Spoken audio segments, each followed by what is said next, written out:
All right, what is up, sports fans? We are back for another episode of The Fan and the End. I'm your host, as always, Stephen Rychel, and got a full house for you this morning. A little bit of an earlier start because we got a special guest on here today as our man Cookie just made his transfer from University of Massachusetts over to Temple University.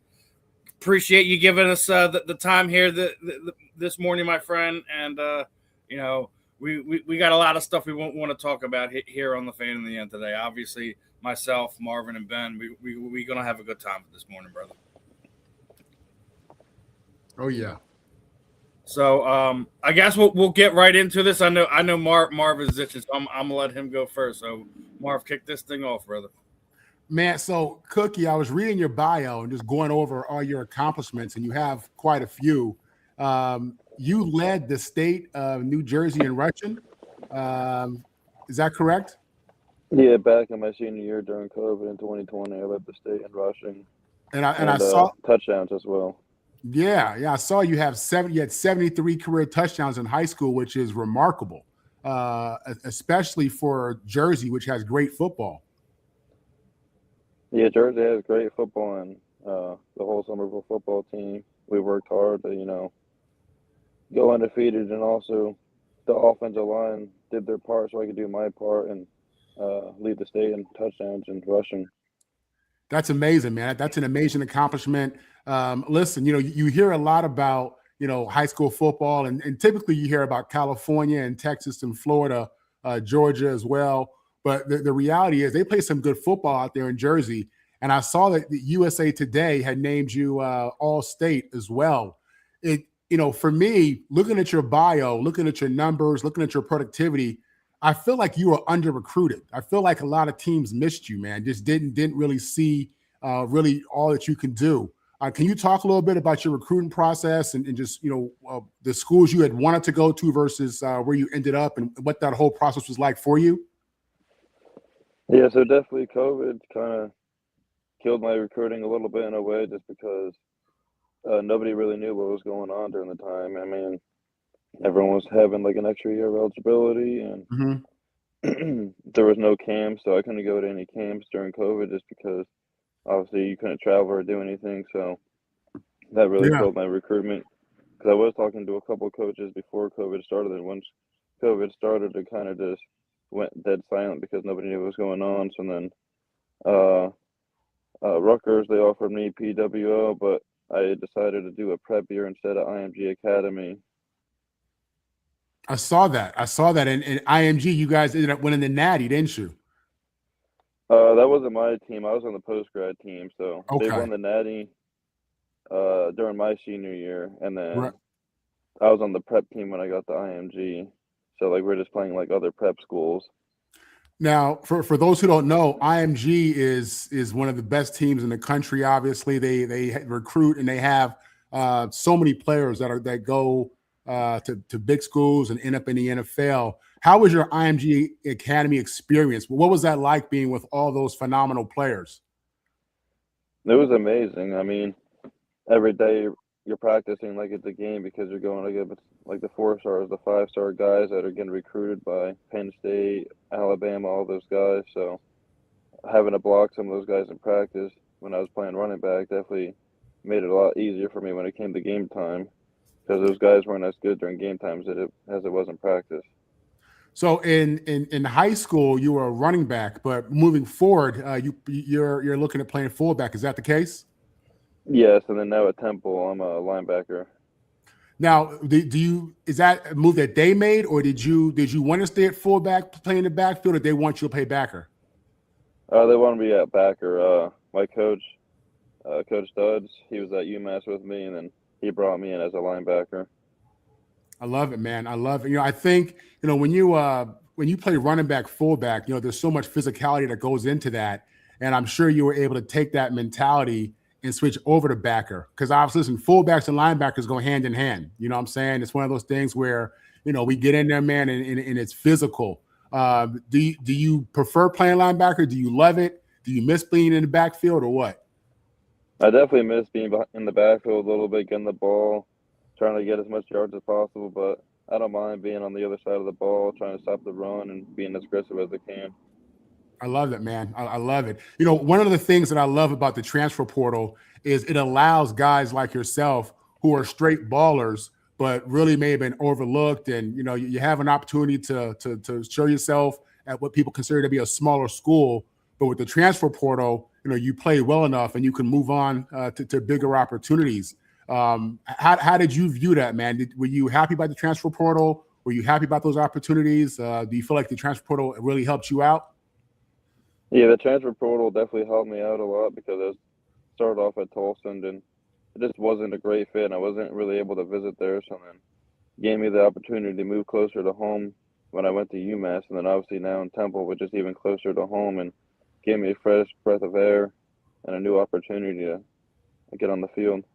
Yeah, definitely, man. We're coming off this national championship, Cookie, where we just saw really. Listen, I'd say it like it is. Indiana was a no-name school. They were a who. You know what I'm saying? You didn't even consider them somebody real in the football world, but they just completed arguably one of the greatest seasons in the history of college football. Do you look at Temple as somebody who can be like Indiana? Do you think that Temple is somebody that can ultimately pull an Indiana or something like that? Oh, yeah, definitely, for sure. We could definitely do that with the coaches that we have here. I believe in them, and the coaches believe in us, and I believe in my teammates and what we're capable of doing this season if we put in the work, which I know we will during the winter and then obviously in the summer and also during training camp. I love it. Are you going to be playing any special teams at Temple? Oh, yeah, for sure. I'll definitely be on special teams. Coverage teams, I'm assuming? Yeah, most likely that and whatever else they put me on. I'm going to try making it on all special teams. You should. I highly encourage you to, man. I'm sure you want to play at the next level. And I tell you what, special teams is the opportunity that really provides itself. So I would highly encourage that you take special teams very, very serious. No doubt about it. When you look to that transition to linebacker, who do you look at and model yourself after? Who are you looking at and saying, that's how I want to play, that's who I want to be? Probably Ray Lewis. You know, he's probably one of the best to do it at middle linebacker. You know, he just brought that crazy feeling each Sunday and Thursday, and every play he played it like it was his last down. I love that you say that, man, because, you know, Ray's a guy – I played against Ray Lewis, and, you know, he's a guy that really took pride in his preparation, took pride in his study, took pride in his film, took pride in his body. He was fully committed to the game. And when you say you want to be like Ray Lewis, that's what I think about. It's all the work that he put in before he even got on the field. You know what I'm saying? So I highly encourage you to follow him in that prep work, no doubt about it. So let me ask you this: are you playing Mike linebacker? Are you playing outside linebacker? Where do they have you playing? Mike and Will right now, and then once we get through camp, then we'll figure out what they're going to put me at from there. And what do you feel is going to be the best part of your game? Are you a coverage guy? Are you a run stopper? Are you kind of do it all? Like what? How do you feel? What do you feel you bring to the table as a player, as a linebacker? Probably more of a run stopper. You know, I'm an aggressive downhill player just from playing running back. So I think stopping the run will be my best attribute. I love it. I got more for you. Marv, listen, we said Marv saw that we gonna have a running back / fullback on Cookie, and he was like, I'm gonna be talking to Cookie the whole, because you know Marv is a former fullback. If you haven't guessed, you know, but you just said, do you know what Ray Lewis' nickname was? You know what they used to call him? I'm not able to hear Ben. You can't hear me? We can hear him fine. That's weird. I hear him. Can you hear me? I can't hear him for some reason. That's weird. That's crazy. Hold on. Now I can hear him. Oh, you can hear me now? No. You can't? Technology at its finest. I just said, can y'all hear me? I can hear you. Yeah, loud and clear. I can't hear him for some reason. Hold on. I'm finna try to go. I can hear Marvin and Steve. I just can't hear Ben. Let me go old school. Yeah, Cookie, man. I played fullback at USC in the mid to late 90s, and I was fortunate enough to sign on as a free agent fullback with the New Orleans Saints, where I played for Mike Ditka in 1999. I loved it, man. For me personally, I just love the position, the physicality that the position required, and I took tremendous pride in going out there and trying to hurt them boys, man. And that's just me putting it nicely on a family show. But yeah, I mean, listen, when you talk about stopping the run, filling the gap, flying downhill, that's what it is. I'll tell you like this, man. If you are looking to play on Sunday, what you want to do is you want to show physicality. That's really how you separate yourself, showing physicality, bodies on the floor, just stuffing that fullback, filling that hole, scraping, sideline to sideline. That's the mentality, man. So that's definitely what I encourage you to think about, is, even in this era where we're trying to be safe and CTE and they're trying to take the helmet out the game in so many ways. Look, you play physical. You come out there to hurt them boys. And I don't mean, injure them, but you want to hurt them. And I mean that's the only way to play. That's the only way you got to that's how you got to practice. When you lifting weights, you want to lift with physicality, lift with breaking hearts, man. That's it's everything. Physicality is what really separates the men from the boys, and it's what separates the guys that play on Saturday from the guys that play on Sunday. And Ben can attest to that as well. Can you hear me now, Cookie?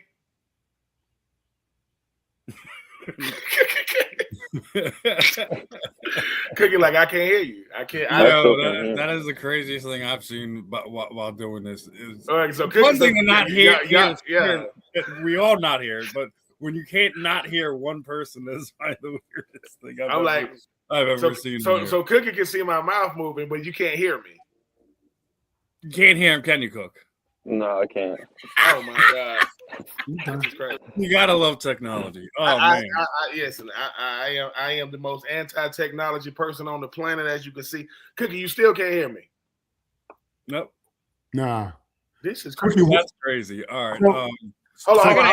I'm gonna log off and log on to something else and see if I'll be right back. All right, bud.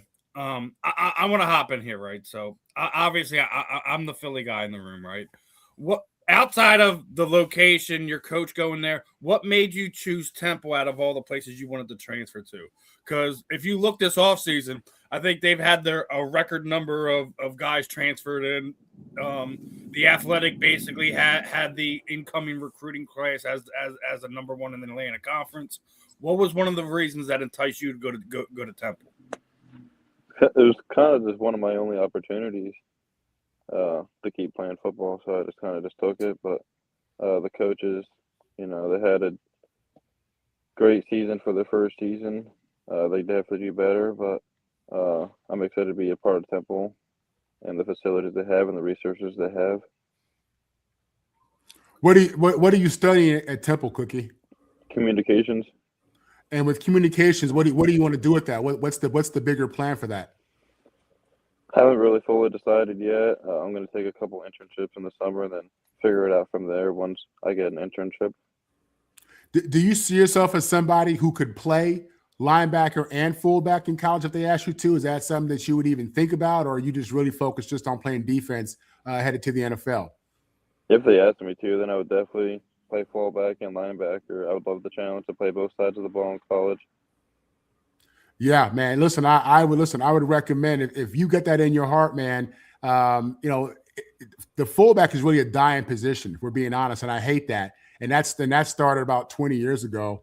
But any team that has a fullback would be smart to use them. And I would highly recommend that you let that coach know, Coach, I play linebacker, I play special teams, and if you need me, I'll play fullback as well. Because in the NFL, it's the more you can do.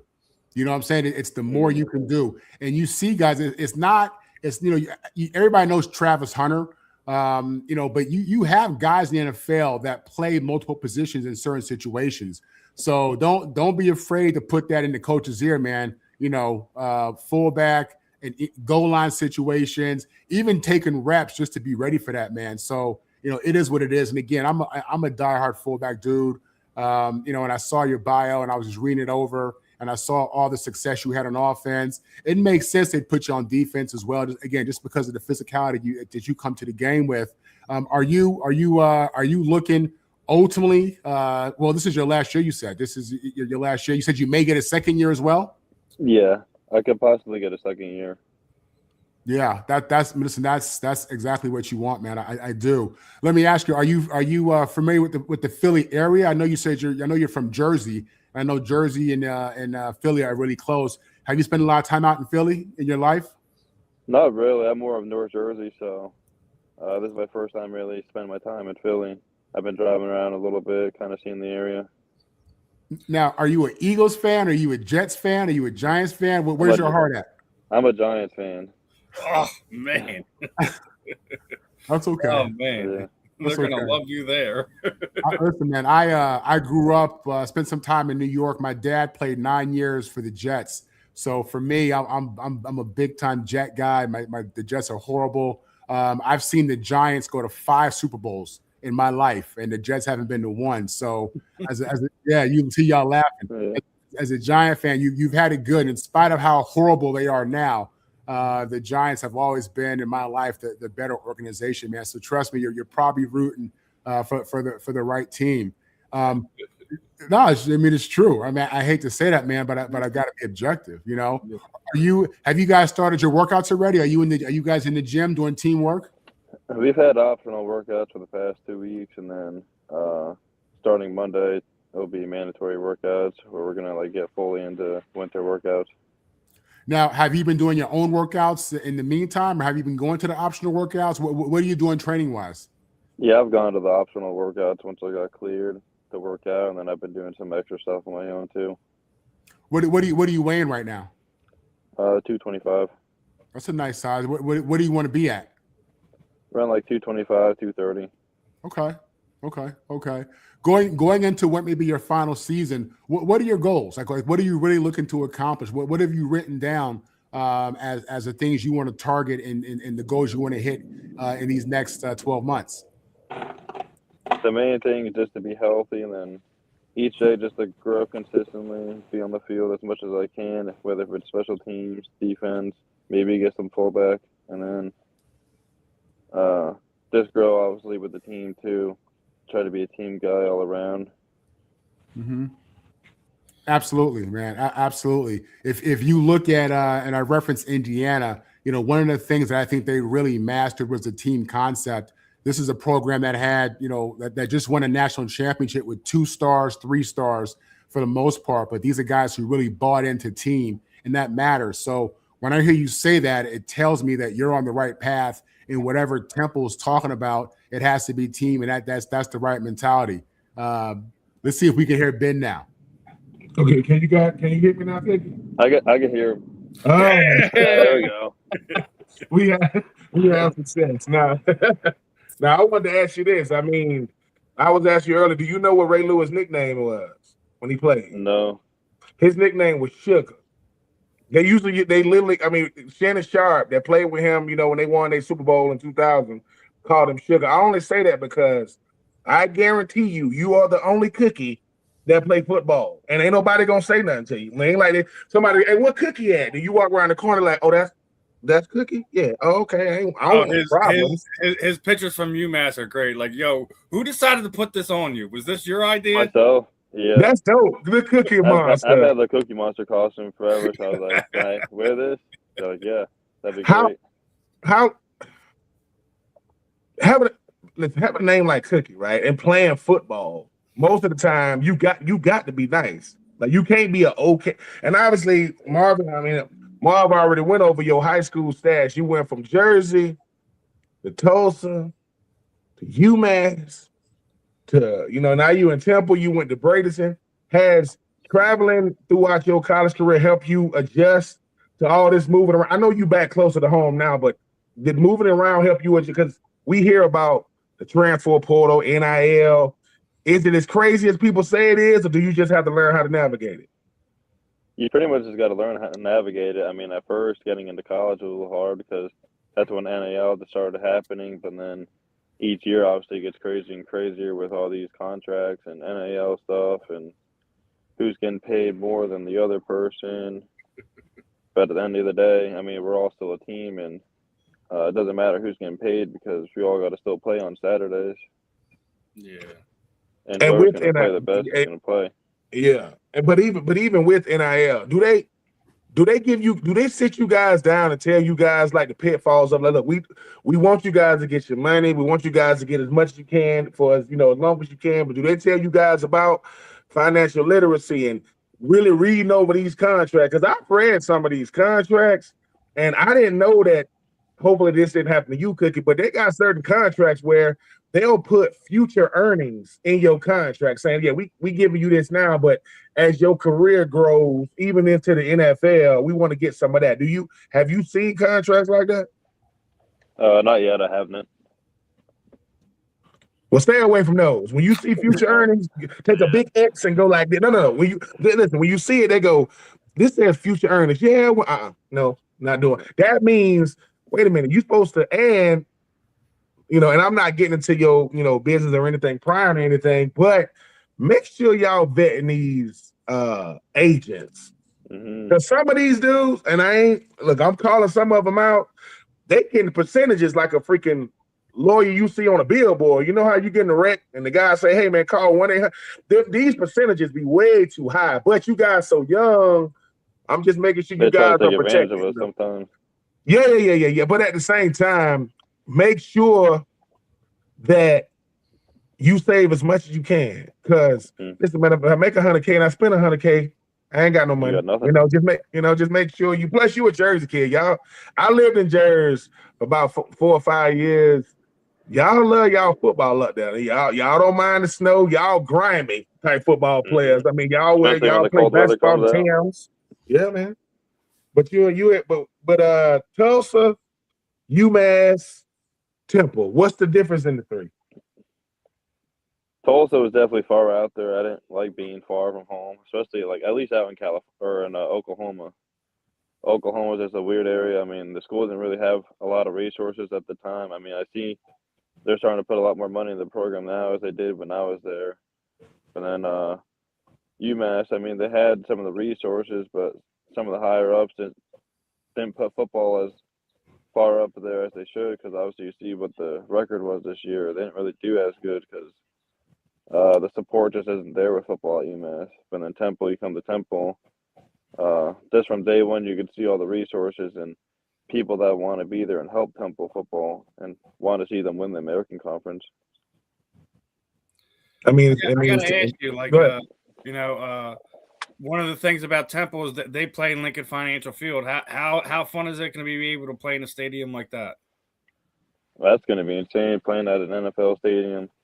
Going from UMass, playing at a stadium that's kind of not the best stadium. It's got the nickname the Junkyard for a reason, because it isn't the best stadium. To go into the Link is definitely going to be a huge change for sure.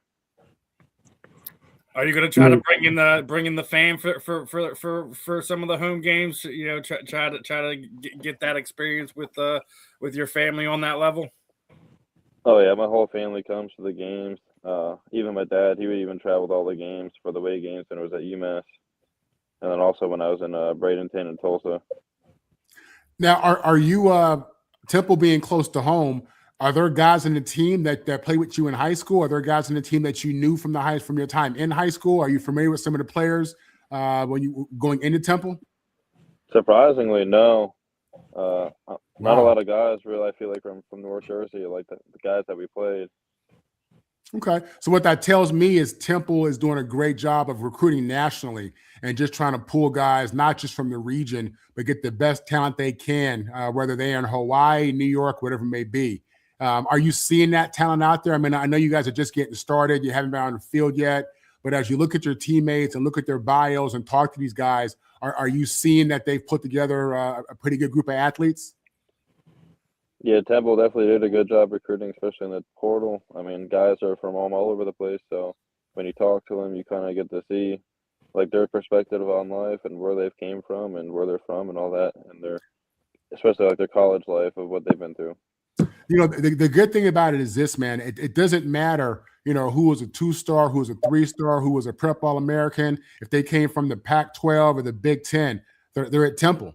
they're all there. You know what I'm saying? And regardless of what their previous experience was, you all ended up at the same spot, and everybody has the same dream. You know what I'm saying? Ball out in college, win as many games as you can, and get to the league. You know what I mean? That's really what it comes down to. Would you agree? 100%. I mean, the main thing is to get to the league. That's why we're all here, trying to get that goal accomplished. No. That before you get to the league, though, your name is Cookie, man. So which one of these cookie companies are you finna partner with? Is it gonna be Crumble, Insomnia, Nabisco? Who is it gonna be, Cookie? There is no way you're gonna be in Philly and one of these cookie companies ain't gonna say, "Hey, bro, so what's?" I mean, you know what I'm saying? Have you been approached by something like that? At UMass, I was, yeah, and then until I left, just to hit the portal right before the season. But I definitely want to work on getting an annual deal with a cookie company for sure. Listen, man, I don't want none of your money, but we'll take a couple of boxes, man. I'm just saying. I mean, we don't need no money down here, but I'll hook y'all up. That you have one of the most unique names, because that kind of stuff sells, especially when you can play, right? Which you obviously can. In a place like Philly, it ain't gonna take long, man. And look, you should be able to get in contact with Saquon Barkley. He ain't gonna be hard to find. I'm pretty sure he understands about endorsements. Just holler at him, man, and say, man, I'm just, try to do it together, because I'm rooting for you. I'm looking forward to seeing a Cookie Monster section in Lincoln Financial, because why not? You know what I'm saying? Why not? I'm just happy that I'm happy that you ended up in Temple, man. Marv know this. Well, when your family ain't in the stands, man, football don't feel the same. Ain't nobody up there, it don't feel the same. Now you're gonna have a whole rooting section. I feel bad for these fullbacks that got to deal with you, Cookie, because you finna be pissed. Like, look, I had to go to UMass. But I gotta ask you this though. You was at IMG. How was dealing with that humidity down there? At first, it was a little rough. At the end of the workouts, we'd be feeling like we jumped in a swimming pool. But once you got kind of used to it, then it wasn't too bad. Bradenton, Florida. You too young. Home of Peter Ward. You too young to know who Marv know P Dub. That's one of the best to ever do it. But I gotta ask you this too, because I got a nephew currently in college football right now. You hear about young men jumping into the portal. What's the biggest misconception? Because everybody got something to say. Oh, they don't want to compete, or they don't want to play. What is the biggest misconception about young men like yourself jumping into the portal? I feel like people always think we're just like, oh, like he doesn't want to compete, or he's trying to just chase the bag. But it's more deeper than that sometimes. Maybe coach is screwing you around, or you just don't feel comfortable with the situation where you're at, where like you don't feel good with the school or where you're at, kind of. So you just want to feel closer to home if you don't like the environment.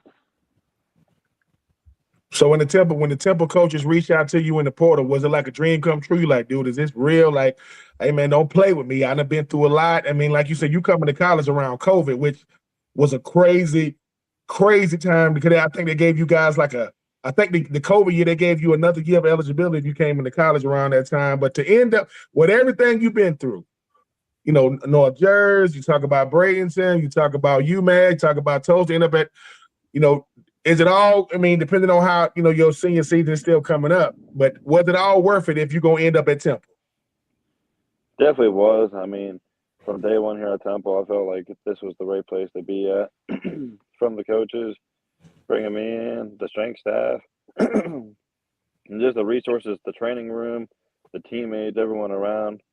That just made it feel like this was the right place to be at. Yeah, Cookie. I ain't got no nickname for you yet. Your name Cookie, but I'm gonna come up, get your sweet tooth ready. You got a sweet tooth? Let me see, because he finna knock it the hell out. He gonna knock your sweet tooth out when he catch you in that hole. No, we rooting for you over here. I think, myself, Marv, Steven, we got you on because you're gonna be one of the next up. I get to tell my kids now. I know a young man named Cookie that will knock you out coming downhill. They were like, his name is Cookie. I said, yes, and you ain't getting any. If he send me some of them Nabisco cookies, if he gets some, that's for daddy. That is not for you. You got to know him to eat them. But no, man, I congrats on everything. Because like I say, y'all, college now is different. You guys got agents, publicists, managers. You guys got schedules, NIL and contracts to sign. You got to sign an NIL. You got to sign a national letter of intent. Then you got to go out there and play. Hope that your coach stay, because these coaches no one talks about them leaving. They leaving every year. Coaches be leaving too, more than the players some of the time. But when y'all win y'all conference and you got your moms and them in the stands, what are you gonna take the most out of your college experience? Because yours have been very, very unique. What are you gonna take the most from this college football experience? Pretty much just live every day like it's your last day, pretty much.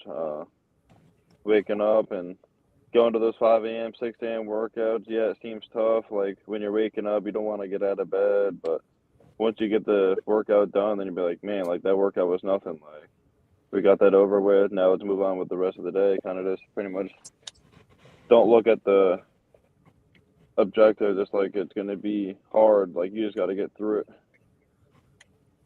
So if you get drafted by the Eagles, you ain't gonna forget about us, right? You get drafted by the Eagles, and then I was like, "What's up, Cookie?" You give us that. I don't know them. Like, we don't get big time over here, Cookie. Don't big time. Nah, I'm gonna get y'all some jerseys and tickets and some cookies. What number you wear, Cookie? 22. Have you always won 22? Yeah, and then my senior year of high school, I switched it too. But then once I got into college, I moved around a little bit from numbers. Yeah, I hear you, man. I hear you. Listen, that is so crazy, though, Marvin, Steve. You got the coaches out there yelling, "Cookie, what?" To me, that's because I think that's the great thing when obviously Steven told you were coming on. I said his name is Cookie. Hell yeah! What? A football player named Cookie? That's dope. So, man. Like, do you have like a celebration or like a sack dance or whatever to go along with the nickname? When I was scoring, like, I would just be like eating up, like, Listen, he gonna have a cup dipping. He gonna have a cup dipping it, dipping it in the. You can do whatever you want to do. I ain't here to tell you nothing. Them fullbacks, just tell them, bro. You gonna need an IV. You gonna need some ice when you get done with me after this game. Yes, somebody got to deal with this. But now you made it. You doing it. Over here, the fan in the end, man. We only bring it on the latest and the greatest. Now we know talent when we see it, and we know you wanted the next up. Plus, I mean, you could play football in Philly, whether it's the Eagles or Temple. You got to be built different. You got to be built different to walk around the streets of Philly, because them Philadelphians, they know they football. So when you walk around and somebody yell "Cookie," yeah, we know you. We know who you are, youngin. So, hey, man, enjoy yourself, man. Being that close to home, enjoy your senior year, man. Just let it all go. Don't think about nothing. Just go out there and play free. You're a ball. You got the talent. I mean, you said, yeah, they want me to play linebacker. You could do that, yeah. What the hell? Wait. Don't you play running back? Yeah, but they want me to play linebacker. No, that's not normal, Cookie. What the hell you mean? Yeah, I could do that. No. Players can't just go to another position. Can you play linebacker? Yep. Can you play middle linebacker? Yep. Come on. What? No. I played tight end in high school. I played tight end in college. I played tight end in the pros. I was a backup long snapper, and one time the starting long snapper got hurt, and I ran up to him. I looked at him in his face, say, "Boy, you better do something. You better get up." Listen, because it was second down, and I'm supposed to be out there. They said long snapper hurt. I run up to him. I said, "Boy, are you hurt or are you injured?" Like, what you mean? Because if you injured, you can't play. He said, "I think I just hurt. You better take it, because if I got to go out there, you're going to get what you're going to get. I'm just telling you, I'm going to go out there because that's my job. But if I got to take my gloves off, that ain't good, Cookie. Because I got to snap a football, I'm going to go like this. I'm going to do this. I'm going to do the... All right, I'm going to look at him, and then I'm going to go, "Hey, bro," I'm going to look at my teammates and go, "Y'all boys be careful, because this might not make it back there." So I'm just telling you, to be able to do what you're doing, it's rare, man. To go from another position. You're going from offense to defense, and you the one get to talk to the D coordinator, right? They got a thing in your I'm not sure yet. Man, Cookie, who are you for real, man? He's a mute. Transition for you, Cookie. What's going to be the biggest transition? Obviously, it's a big difference from being a running back, carrying the ball, to being the one that's hunting the ball carrier. What do you think is going to be the biggest transition for you doing this? Biggest transition, probably just the playbook, just kind of learning some of the scheme with that. Once I get it down, it shouldn't be too bad. But instead of having to worry about having to block, you know, the linebacker, the safety. Now it's all about reaction and kind of seeing where the ball is at, what coverage I have, or if I'm just stopping the run. What are you going to be looking forward to most? To going after the ball carrier or getting back in coverage? Definitely going with the ball carrier, hitting them, laying the wood every now. Yeah, definitely. Cookie, man. Look at Marv. Marv just want to see somebody. Marv don't want nobody to not get hurt. And people like Marv, but he ain't getting up. He'll be all right. Listen, you got to be reminded what this is. This is football. This is not a contact sport. It's a collision sport. And the guy that knocked him out name is Cookie. What?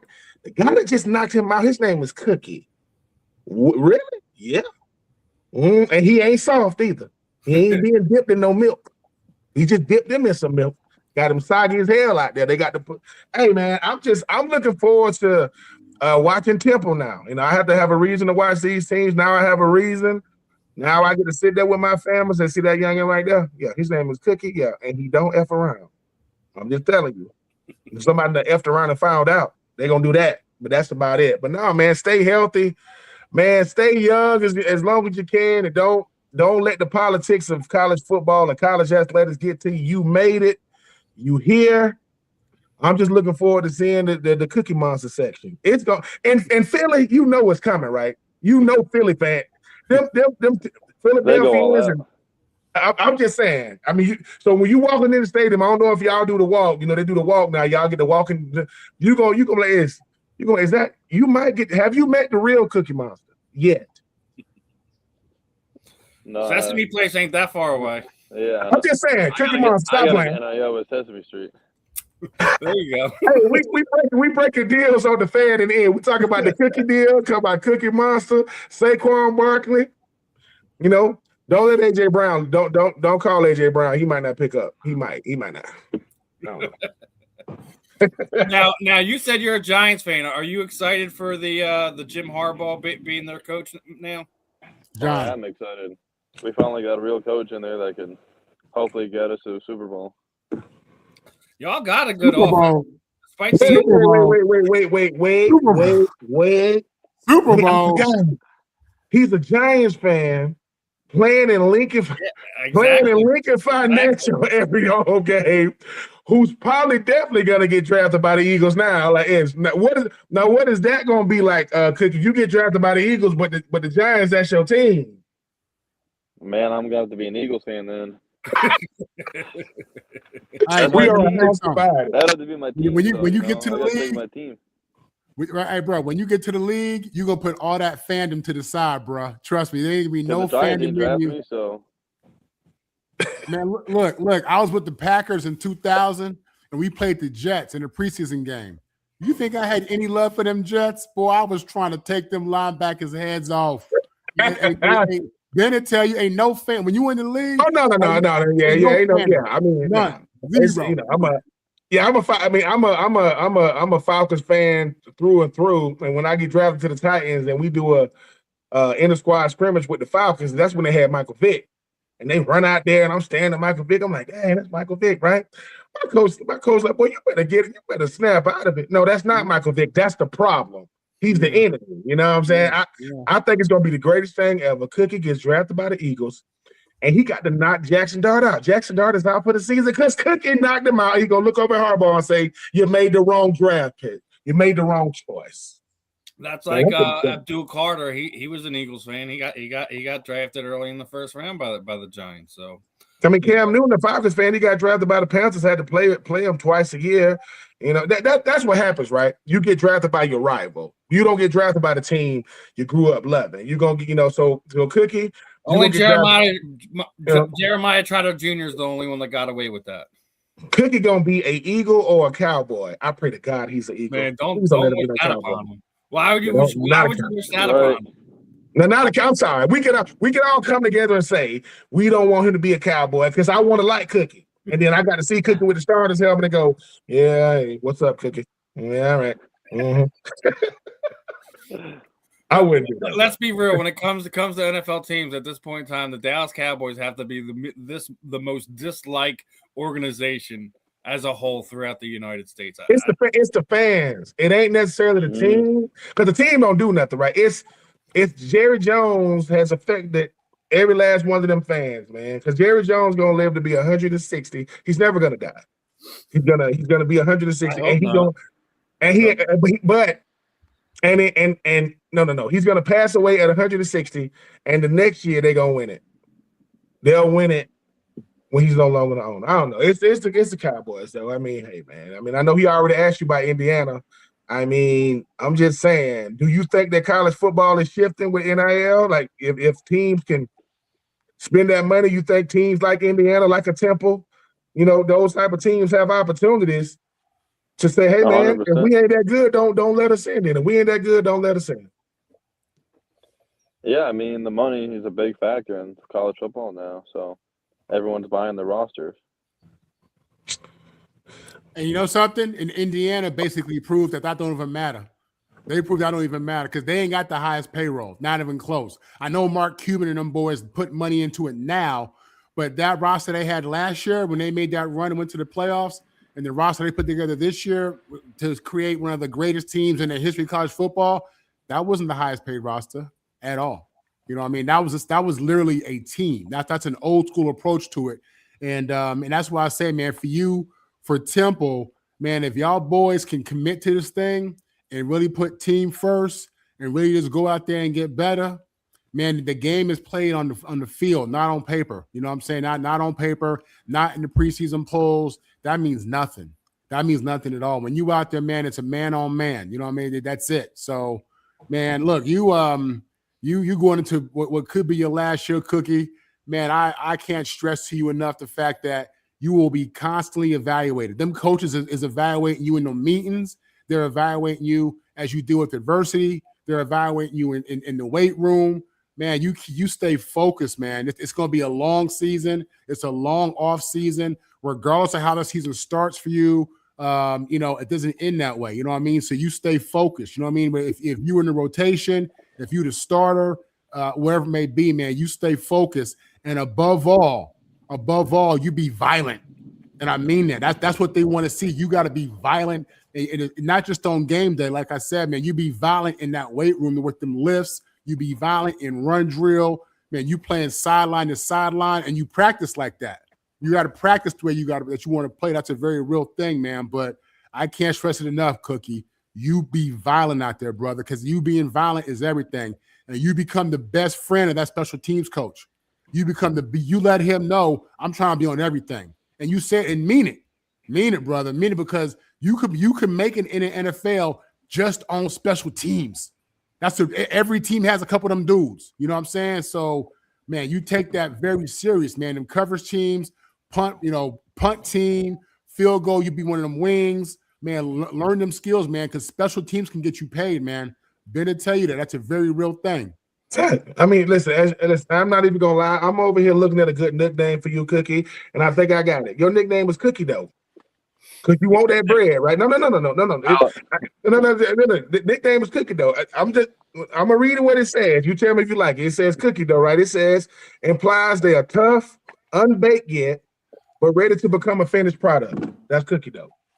That's solid right there. That's so right here. I'm telling you right now. His name is Cookie Dough. He wants his cheese, and you can eat cookie dough raw. It's better baked. But if you're a fullback, you're gonna need some flowers because you're gonna be done. So Cookie Dough, man. We are rooting for you in a different type of way because you the latest and the greatest. And most of the time, former players don't get a chance to talk to current players because, number one, we finna kill this myth. We ain't hating on y'all. We rooting for y'all. And sometimes advice sounds like criticism, but it ain't, man. I hope you hit your head on the moon. If not, land on the star, young. And I hope you go out there and make it happen. Just like I said, when that NIL deal happens with the Cookies, just come back on. Tell us how it happened. So we can say, hey, because I think you represent the hopes and dreams of a lot of young men in high school. You know how it is. They ain't going to get no scholarships. And it ain't because, man, 73 touchdowns, 5,000 yards rushing. You talk about winning state champion. You led the state. You went to – and because of COVID, they looked over you because of the situation going on in the world. But here you are in Temple, moving the linebacker.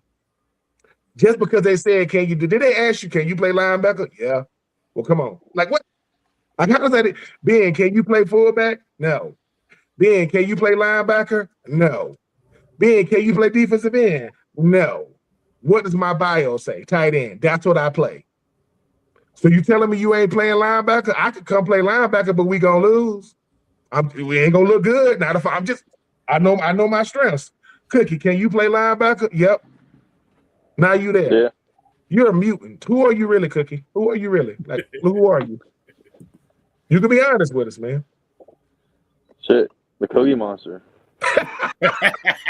Listen, he the Cookie Monster, but listen, I'm the Cookie Monster, but I'm Cookie Monster on the field, but my nickname is Cookie Dough. You'll figure it out. I like it. He's a Cookie Monster. Man, you're gonna have so many kids. The kids gonna love you, man. Them kids, and the kids gonna say, "You Cookie Monster for Christmas?" No. I'm Cookie for Temple. That's dope, right? I'm Cookie. And I hope they come up to you with your jersey on. Get ready. That'd be smooth. Hey man, why not, man? Why not? A kid from Jersey playing in Philly, that's a Giants fan that's probably gonna get drafted by Philly so he can beat up on the Giants. That's a 30 for 30 story. That's a football story. I'm with it. I wouldn't mind it. Listen, anything to stick it to the Giants. If people actually understand the real rivalries that go on in Philadelphia, we hate the Dallas Cowboys fans. Like, we don't really hate the team; it's the fans. But I've said it for years. The real rivalry is the Giants and the Eagles because it's been it's one of the longer rivalries that you have in the NFC East. Mm-hmm. What do you think, Cook? If you had to really break down the NFC East rivalry, we're your rivals, right? 100%.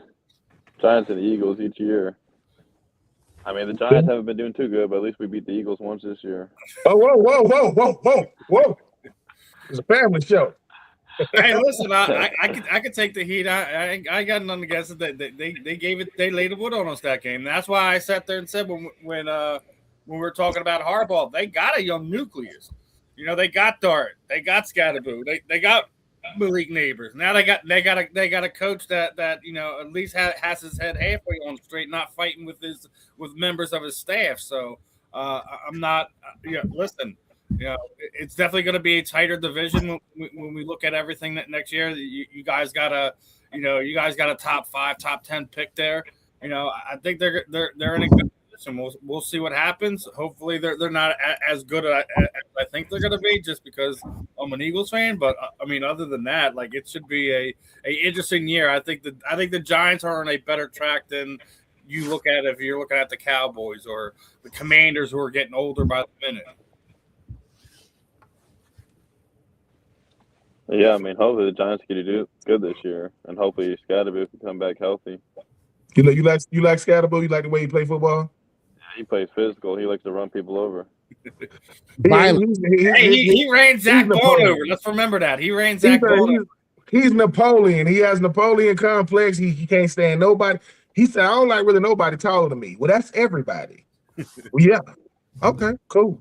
At least he's honest about it. Now he's I like Scatterboo. I just think that because you guys do like Twitch and all this stuff, you don't got to drink out of no cleat, man. Put it in a glass. Man, leave if he wants to do a shoey, let him do a shoey. I get it. I get it. I'm just like he's looking around like he ain't got no cup in here. Go to the kitchen. I do got to ask you one thing, Cook. Do you think Jackson Dart needs to learn how to slide a little bit, because he was in that blue tent a little too much this year? Definitely a little bit, so he could have a longer career. He's been taking too many hits this year. You ain't gonna last like that, man. It's the only people that can hit people and survive. Linebackers and safeties. They can hit people all day and get up because that's what they do for a living. Quarterbacks, you don't got to prove your toughness on Sunday. Because one of those times you're not gonna get up. I mean, it's inevitable, and he gonna have a blue. He might have a blue tent at his crib. As many times as he went in it this year, he should. He in there like this. I know. Yeah, I go like this. Hey, bro, you want to survive? Slide, and listen, slide and talk trash when you get up. What you would have done, when you look at what it's what I would have ran. No, quarterbacks don't run people over. Cam Newton used to, and that's what ended his career. And you ain't gonna get much bigger than him. If Cam Newton couldn't do it, no one wants to talk about that. That's probably what ended Cam's career. It was him being overly physical. Where in the Cam Newton's career was the simple fact that at a certain point you're gonna have to be able to throw the ball from the pocket. You can't run all day. You got to sit there.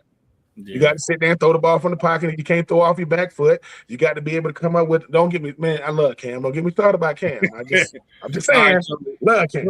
We're down to our last 10 minutes of Cookie's availability, so let's each get a question in a piece, and then do our goodbyes and let him enjoy the rest of his afternoon.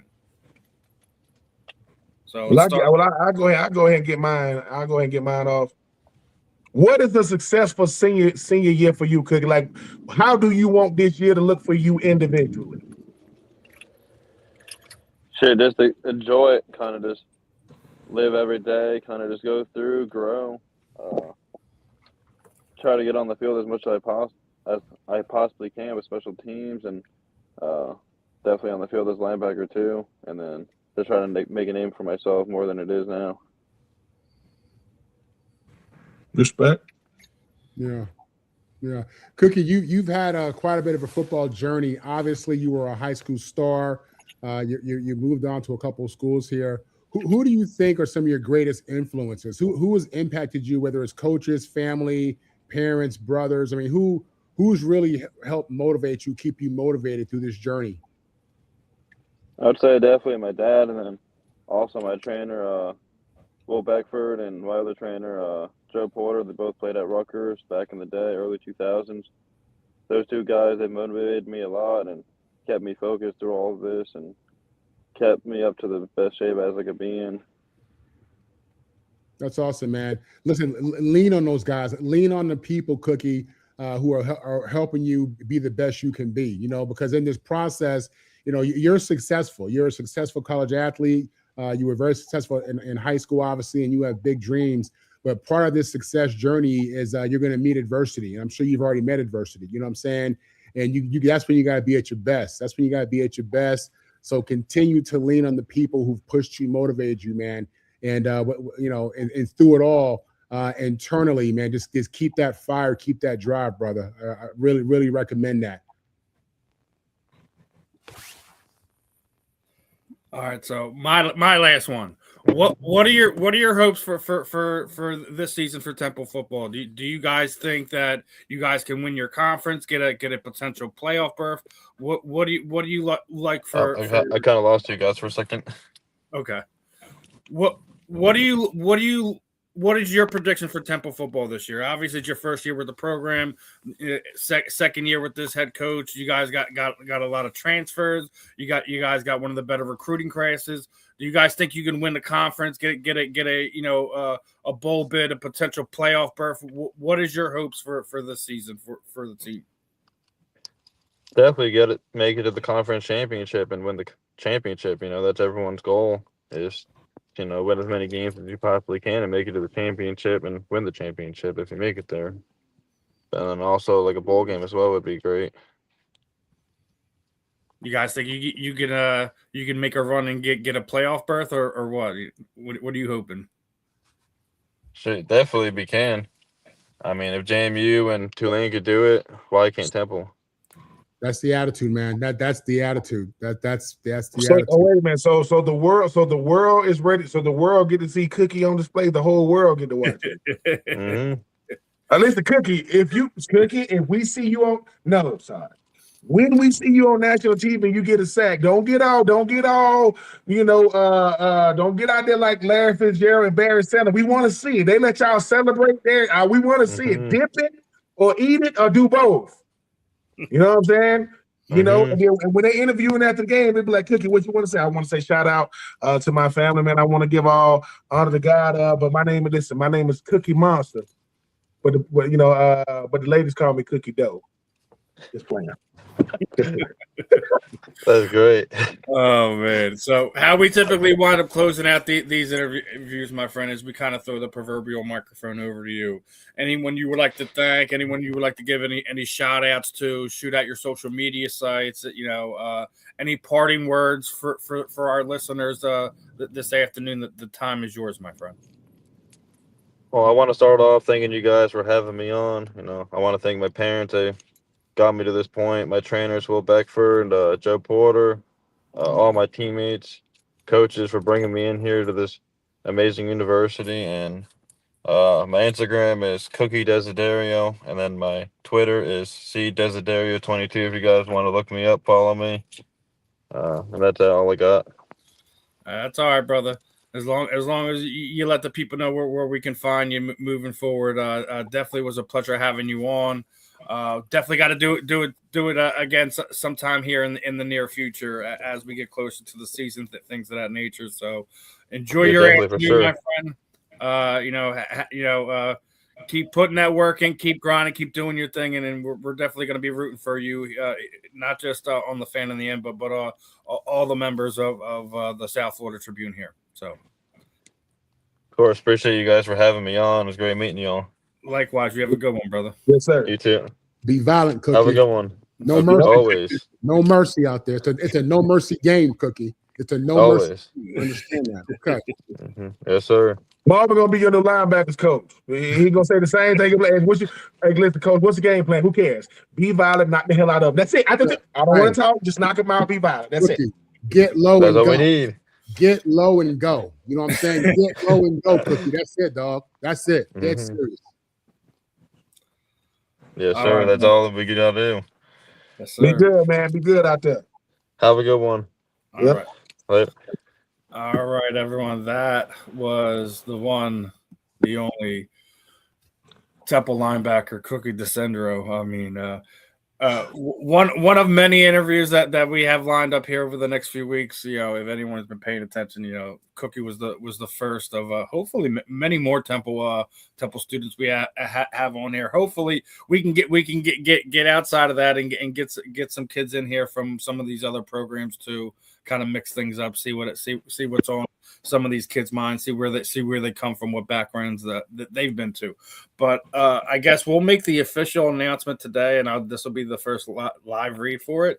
That interview was brought to you by Fight Wax. It is a ultimate athlete skin defense. They are a company that produces natural skin defensive recovery products for athletes and active individuals. They have they have a new line that is coming out. They're actually going to be working on some body soaps and things of that nature. But their main ingredient is a photoensis, is a proprietary next generation plant that is carried in a carriage system designed to improve ingredient binding, delivery, and overall performance for skin defense and recovery products. So basically the old standard was just your basic oils and stuff, and the photoensis is going to be the new half of it. We will have discount codes for you before the end of the week. Marvin, check that text message I sent you when you get a chance. Send me that photo over so we can complete your bio. Got to give a big shout out to Lincoln and my man Rain Wells for linking me up with Fight Wax. We're going to be doing a lot of things. I'm going to send, they're sending some products out, t-shirts, things of that nature. I'm also going to send them some autograph stuff that we'll do. We'll do some cross branding, and anyone who buys products from them that you might get a special prize from signed books, signed cards from Ben, from other athletes, things of that nature. So guys, make sure you're checking out Fight Wax. You're reaching out and showing companies that are showing us love back as well. But we will get you that discount code at some point in time in the next few days. I just got the email last night. I know I sent it both to you guys last night as well, seeing what we're all going to be doing together. I'm sure you guys are going to be looking in the mail for when your packages come to you guys. What are your thoughts on this? Obviously, I try to do a lot of things to kind of cross brand us with other companies. What do you think of Fight Wax? Actually, they're getting ready to launch a skincare product for pets as well. So there's going to be a bunch of different uses, a bunch of stuff that we can use it for. So I'm looking forward to this partnership. That's all. I'm looking forward to it. I think we talk about recovery. I mean, we talk about being there. I think a lot of times we talk about players, unfortunately, or maybe I'm just speaking for myself. I'm willing to experiment anything when you talk about recovery. As long as it's on the up and up, I'm not just, I'm not pulling up on the side of the road saying, hey, man, what you got right there? I think skin recovery is kind of the thing that I don't think a lot of us really think about at the end of the day. Younger players. Not just combat sports athletes. It's just, regular athletes in general. Well, yeah, I mean, this, what this sounds like is something that, you go into your LA Fitness, your YMCA, and, people, especially we all around the same age, but man, how you got so much energy, man? The main thing I heard a lot when I played that I understood more when I got done is recovery. Like when you're young, you're like, man, what you need to recover, man? You're fine. Like, no. You got to treat recovery the same way you treat preparation and lifting and eating and running and, and getting your, especially now, because the effects of what you've done previous, they hit you sparingly. Sometimes they come all at once, but sometimes they come little by little. But especially us, like our former players, man, we always, hey man, how you do that? Oh, I do it like this, so I use that. I didn't know about I'm a country boy, so when I get out there to the Oakland Raiders, I don't know about no acupuncture. I'm like, what you stick in my foot? Just bringing all these needles. I'm like, man. And I'm country. I'm like, am I gonna be bleeding? And he's like, dude, where are you from? I'm from Georgia. I don't know about no acupuncture. But Marv, it's product like this. The worst it can do is not work. That's the worst. The best it could do is, whoa, what is this? Because we passed the days of Epsom salt sitting in the tub for like, I need to be able to put it on them joints that really hurt.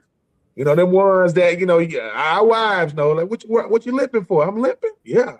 I need to put some right on this right quad muscle, but yeah, I'm looking forward to trying out the product. I think, for something like this, it can only benefit. And like I say, listen, whether you are a former athlete, current athlete, future athlete, I walked in Nike, and Nike said, everybody with a body is an athlete. Think about that. If you have a body, you're an athlete.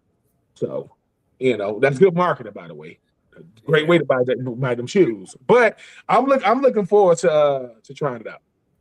Yeah, when you see guys like LeBron playing so long and Brady playing so long, you hear about like sports science. This is part of it, and that's really what Ben's talking about, is the evolution of just understanding that your body goes through trauma. When you play sports, when you train, when you work out. What Nike's saying is, if you get out of bed and you walk in and putting pressure on those joints, you an athlete. You know what I'm saying? You're going through motions and everything else. And for as much as your body needs to get warmed up, you stretch out, you jog, you do all the things you need to get warmed up. You got to heal from that. You know what I'm saying? Because again, your body's going through trauma, even though you don't see it like that. You know what I'm saying? So yeah, this is what we're speaking to, is just the evolution of our understanding of how to take care of ourselves, how to live longer and feel better. This is sports science. This is sports medicine. This is technology, all come together. And, that's really what this speaks to. Yeah, I'm looking forward to it. Like I said, we got to, this is hopefully a partnership that we're going to have for a significant period of time. But want to get right into some of this stuff because we got a lot to get to. Obviously, with had that nice hour or so interview with Cookie. I came across this one from obviously the Bears and Rams game, and they got hot cocoa and marshmallows on the sideline. What is the weirdest thing you guys seen on a sideline food wise that a team had brought out? Like food on a side. It's hot cocoa with marshmallows. They got a giant bowl of marshmallows. Right? And that's 2026. Like I've never. Let me tell you something. Look, okay, and football is obviously evolving. Let me say that. Let me say that before I jump. I've never. The only thing I've seen on sidelines, I see like fruit. Somebody had like some fruit or something for you, or like now certain guys, man, like certain guys. Certain guys got these strict diets. Like they strict, and they say, I got to eat this at a certain time. So a certain guy may have something, but a trainer or somebody will have it. But just food for the team, I will say this, and it's bad, but it's good. When I was in college, A lot of us didn't play a lot, so you got to make fun of it, man, because you ain't ready yet. So they used to have the Snickers commercial, and they say not going anywhere for a while, grab a Snickers, right? So we started calling ourselves the Snickers team, and we got some really really good coaches or some straight a-holes. I'll probably put it right there in the middle. We come to the sideline one day, they got a basket with just Snickers in it. We was effing them Snickers. So it was kind of but no, I've never seen outside of like fruit, because it's hot, man. So you got to replace, what you lost. So outside of Gatorade or some fruit or something, no, man, this ain't Starbucks, man. Like, this football. Because and Marvin can speak to this too, you start doing too much, they ain't gonna say thank you. No, they're gonna ask for more and more. Now you got to figure buffet. No. And let me tell you something. They did that with Chicago because they was good. I bet you it wouldn't have been over there if they was losing. Ben Johnson would have kicked it. He would have kicked that. Like Al Pacino on Any Given Sunday, he would have kicked that. So all I'm saying is they are not starting a trend. You can't say yes to everything. What is hot cocoa going to do for you with the Marshman? What is it really doing for you? Nothing. But that's Chicago. It's working for them. Them cheese grater things they got, them things are beautiful. That stuff is beautiful, but I ain't never seen no outside of what didn't Mark Sanchez eat a hot dog? You saw how he ate it. He looked around and he ate it. Nah, I've had some oranges and some apples. I've seen like something like that on the sidelines. But Marvin, what about you? Weirdest thing you've seen? So like bring out on the sidelines. Like Ben said, because Chicago's good, they allow certain things. I was on a team that was 3-13. My NFL career was 99 New Orleans Saints, and then in Green Bay, I played a few preseason games. I couldn't imagine Ditka allowing us to have, hot cocoa during the game on the sideline. Maybe in the locker room. Maybe in the locker room, you know what I'm saying, before the game, halftime. Yeah, like that's why I found it weird it was on the sideline. I mean, somebody got to ask Ditka. He got to approve it. But here's the thing. He got to approve it and remember that he approved it, though. Because in the heat of the game, it's so much stuff going on. I can only imagine how Mike Ditka was as a coach. You know what I'm saying? He coached like he played. Hard-nosed, lunch pail.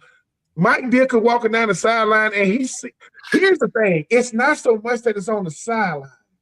When he sees his players and he see that steam coming out that cup, and he hears somebody say, man, give me another marshmallow. What the? Look, an NFL sideline could be studied. That sideline is nuts. From offensive players, defensive players, special team guys, kickers, punters, snappers, coaches, trainers, equipment man. You got the chains people. You got refs. I ain't got time for no hot cocoa, man. And let me tell you something, Ben Johnson. And you know this too, Marv. You better keep winning, sir. Because if you start losing, they gonna point to stuff like this, even though it ain't got nothing to do with you losing. When you say something like F Green Bay, well, of course you got to fess up to it. You said it. We heard you. And like I said, if it's working, let's do it. Let's go. But one thing I'll say is this: in 4 years in college, and in the time I played in the NFL, I never played in an extreme weather game. You know what I'm saying? I never played in an extreme. I played when it was really cold, played in a little bit of rain, played when it was, a little hot, but extreme weather is different. And them Chicago games late in the season, that game they just played against the Rams, that to me, that's extreme weather because I know it was. I heard the Rams were putting ghost peppers in the yeah, that's real, but that tells you though. I'm saying it, so that's extreme weather, man. So look, you got, like Ben said, you got a lot of people on the sideline who ain't getting in the game. You know what I'm saying? So and so is it crazy? I'll say it's different, and it's probably a sign of the times. To be honest. I've learned that.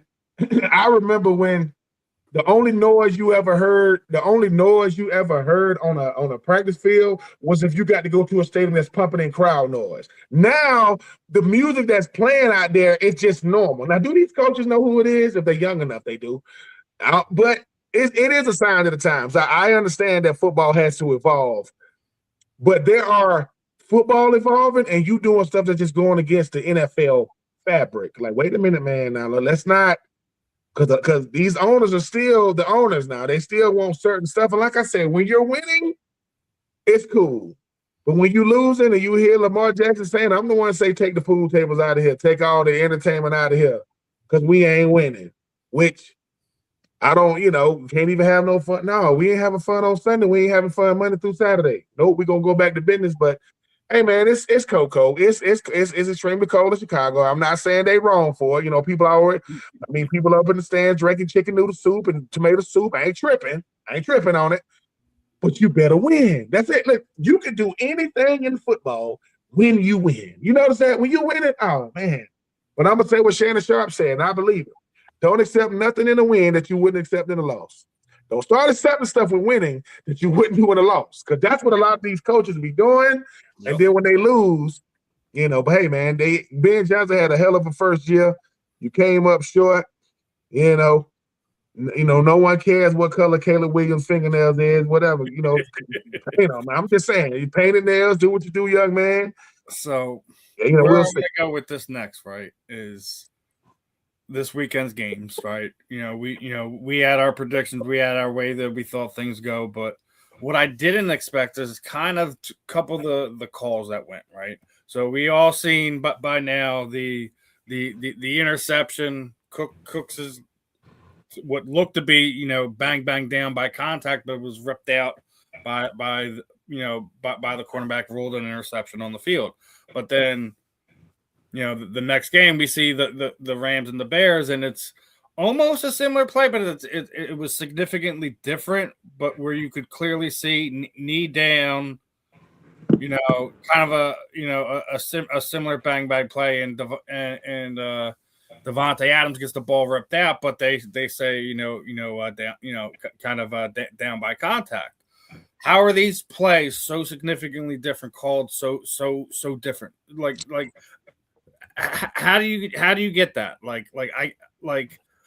I get the Buffalo play. It was like bang bang. It was like as soon as he did hit the ground, the defender ripped the ball out. But then how do you call Devontae Adams's play down by contact when it's literally you can look and see from that grab that, but on both of those ones when the receiver still had possession, his knee is down. I was always told as soon as that happens, it's down by contact, right?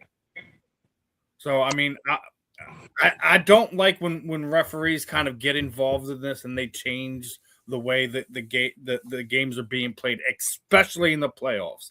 Mm-hmm. It's one thing, like you in the regular season, and you're trying to enforce like this is the way we're going to call things. But when you have this much at stake, is when I kind of like it's a head scratcher for me. I guess I'm going to start off with Marvin on this one. Like, why do you feel that these two plays were called so differently? Well, what I'll say is this: human error is part of the game. It always has been. Sometimes it works for you. Sometimes it doesn't, but we accept it. I mean, at the end of the day, we every year, every game, there's an egregious call, a crazy call, a call that we say decides this and decides that. That's just what it is. And, what I'll say to fans is don't worry, because as we move forward and we deal with technology, we're going to see technology impact the game and probably end up taking human error out the game. And then fans are going to feel some way about that. You know what I mean? So, that's just the reality of it. So I understand the frustration. I agree that some of these calls, and those calls in particular, Steve, were a little bit weird. I thought, and I can't think of the play, but I thought I felt differently than what some of these calls were. But again, as long as you have human beings involved and it's subjective, and we're looking, and it comes down to people's opinions and their perception of the rule and how the rule, what the rule means, and you're always going to have different outcomes and just various opinions, and that's just part of the game. Human error is part of the game. We allow it. We accept it. It's always been that way. And again, until they completely turn over to technology, which is that day is coming, Maybe not, super soon, but that day is coming, especially as gambling, continues to grow and people want to have accurate calls because they want to make sure their money is right and not messed up with a ref tripping or a ref. Listen, these refs are compromised, right? They're human beings too, right? We live in a capitalist society. There's no mercy with that. So yeah, it's frustrating for sure when you got money on it or when it's your team, but it's the way it's always been. And, I don't know if this ties the same way, but we accept it in wins. We accept it in losses. It is what it is. Ben, your thought. Why do you feel like these two calls were just so different? Well, I think the one with Devontae Adams, I think because, now we got the freeze frames. You can see his knee on the ground. You see it, and they'll say, was the ball moving when his knee was on the ground? The situation with Denver is very simple. Who got up with the ball in their hand? See what I'm saying? Like, who got up with the ball in their hand? You got to reward effort. We forget. We know who the ball's being thrown to, but that DB got that play was crazy nice. It was crazy nice. I think the other one thing I want to object into this. I also think the other big thing is one was in regulation. The other was in overtime. One could have had that extra time to sit there and have it reviewed, while the other one, John McDermott even tried to call timeout to see if he could get more time to have it looked at, and they refused to even look at it. Yeah, but I think sometimes we forget just how skilled these players are. Man. Like a football player can do a split say, boop, he can pop that ball out. I mean, when you start and the thing about it is, as offensive players, we know don't cast out. Don't give this ref a chance to make that decision for you. Get up with the ball in your hand. Devontae Adams, it could have went either way, right? Because they punched it out. Because if you're a defensive player, right, things are happening. I know that we get to break down these $1 million millisecond, cameras to the right, but it happens so fast on the field. That's why you got to go look at it. It ain't clear cut. Like, I don't know what game it was when they was trying to do it was 4th and inches, and they thought they got it, and they did it. They did it through technology. So, it's 2 inches. People are, it's gonna come to that. And I think Marvin said it the best. Those refs are doing the best they can, you see how fast those players are moving? And this is why I think they got it right in Denver, right? Brandon Cooks wasn't real demonstrative getting off the ground like he caught it. He did catch it. 2 things to be true. You could call it and have it taken away. I caught it, but he took it away. I caught it, but he took it away. And it was some great football being played. NFL playoff football, it's crazy with how things happen. How many fumbles did Houston not get on defense because they tried to scoop and score? Just fall on it. It was about 3 or 4 of them. They just fall on them. So, but nobody knows what it's like to be a ref but a ref. No one, you don't know what it's like. You really think a ref want the game coming down to my call? Do you? They go, oh my freaking God. They don't want that. That's what we don't see. I don't want it to be, let's go to it like this. Oh God, I got to go out here. I'm about to go tell these people, man, they got to uphold his call. That's a person that got to be, and refs, if I'm not mistaken, they aren't fully employed by the NFL yet. So they still got regular jobs. They come together like these crews. So look, if you want AI and technology to take over, keep complaining. But then it ain't gonna be what you think. Because how does technology get what it get? From humans. So it's still coming from us. We just feed it into it. The one with Devontae, I mean, I can see it going that way. But the one Denver in Buffalo, look, that DB, I'm still trying to figure out how that DB did it. It was real bang bang. It was so crazy. I know this. Nothing is more important than that pigskin. Do not put it on the ground. Don't do it. Because no matter what, right? When players start saying, I was down, that ain't football. You were down. I was down. No, where the ball at? Because even if you get it back, when you get in them individual meeting rooms, they're going to be like, dude, what are you doing? Boy, we spend millions of dollars for that thing right there, and you just giving it up. Yeah, but coach, dude, you got to know they're gonna punch it out. Have you noticed the farther the game goes, the more they start punching? They don't do it really in the first quarter, but second and third, they punching that thing out because guys get loose with it. Guys get loose with it. Stop holding like a loaf of bread. Listen, 3 forms of contact. That's football 1-on-1. So, hey, I'm not surprised. If you don't want the ref to make the decision, hold on to the ball. We don't got to worry about the ref. But if you don't be like, hey, ref, what's up? You put it on the ground, didn't you? Who holding it? The other team. Now, get off the field. The other thing about that is Buffalo, if your quarterback didn't have 4 turnovers in that game, excluding that play, we're not having this conversation. We're not having this conversation. And that's going to lead me to my next point, right? So how we got Josh Allen up on the podium crying, doing that. No one's holding this dude accountable. Can you imagine what would have happened here in Philadelphia if Jalen Hurts had 4+ turnovers in that game against San Francisco? We don't hear nothing about Josh Stroud. We don't hear nothing about Josh Allen. And this is our boy Chase Daniels, right? Talking about why the Eagles are completely broken. We're completely broken right now, and at some point we're going to have to look at the quarterback, not the scheme. But when we're talking about Josh Allen, it's I feel absolutely awful for Allen. Seems like ending every single year for him, and then more coddling from Chase Daniels. How do we have these vastly different scales when we're talking about Jalen Hurts compared to some of these other young quarterbacks? When was the last time Jalen Hurts had 4+ turnovers in a postseason game? Because it's never happened, right? Mm-hmm. But we have to look at Jalen Hurts as the problem here in Philadelphia. But Josh Allen's not the problem in Buffalo.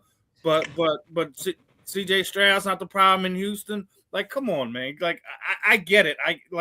Trust me. I'm so used to this by now. But like, when are we just going to sit there and allow this stuff to happen, or call the BS when we see the BS? I don't know. Listen, with Stroud, I agree. I feel like they were winning games in spite of him. You know what I mean? That defense is so good. Yep. And it is so sad that they couldn't play complementary football on offense, because this could have been. Listen, they have better quarterback play. We're talking about potentially a historic defense with Houston. Okay, Mm-hmm. The difference with Buffalo is, with Buffalo, can you imagine what they would have been without Josh Allen? Seriously, I mean, I don't. And they're not a playoff team without Josh Allen. With that said, you take your boy, okay, Jalen Hurts, who I'm 50-50 on. I ain't gonna lie about it. I'm 50-50 on him. I know you are. You don't got to be his cheerleader. I don't want somebody to be his cheerleader. I don't.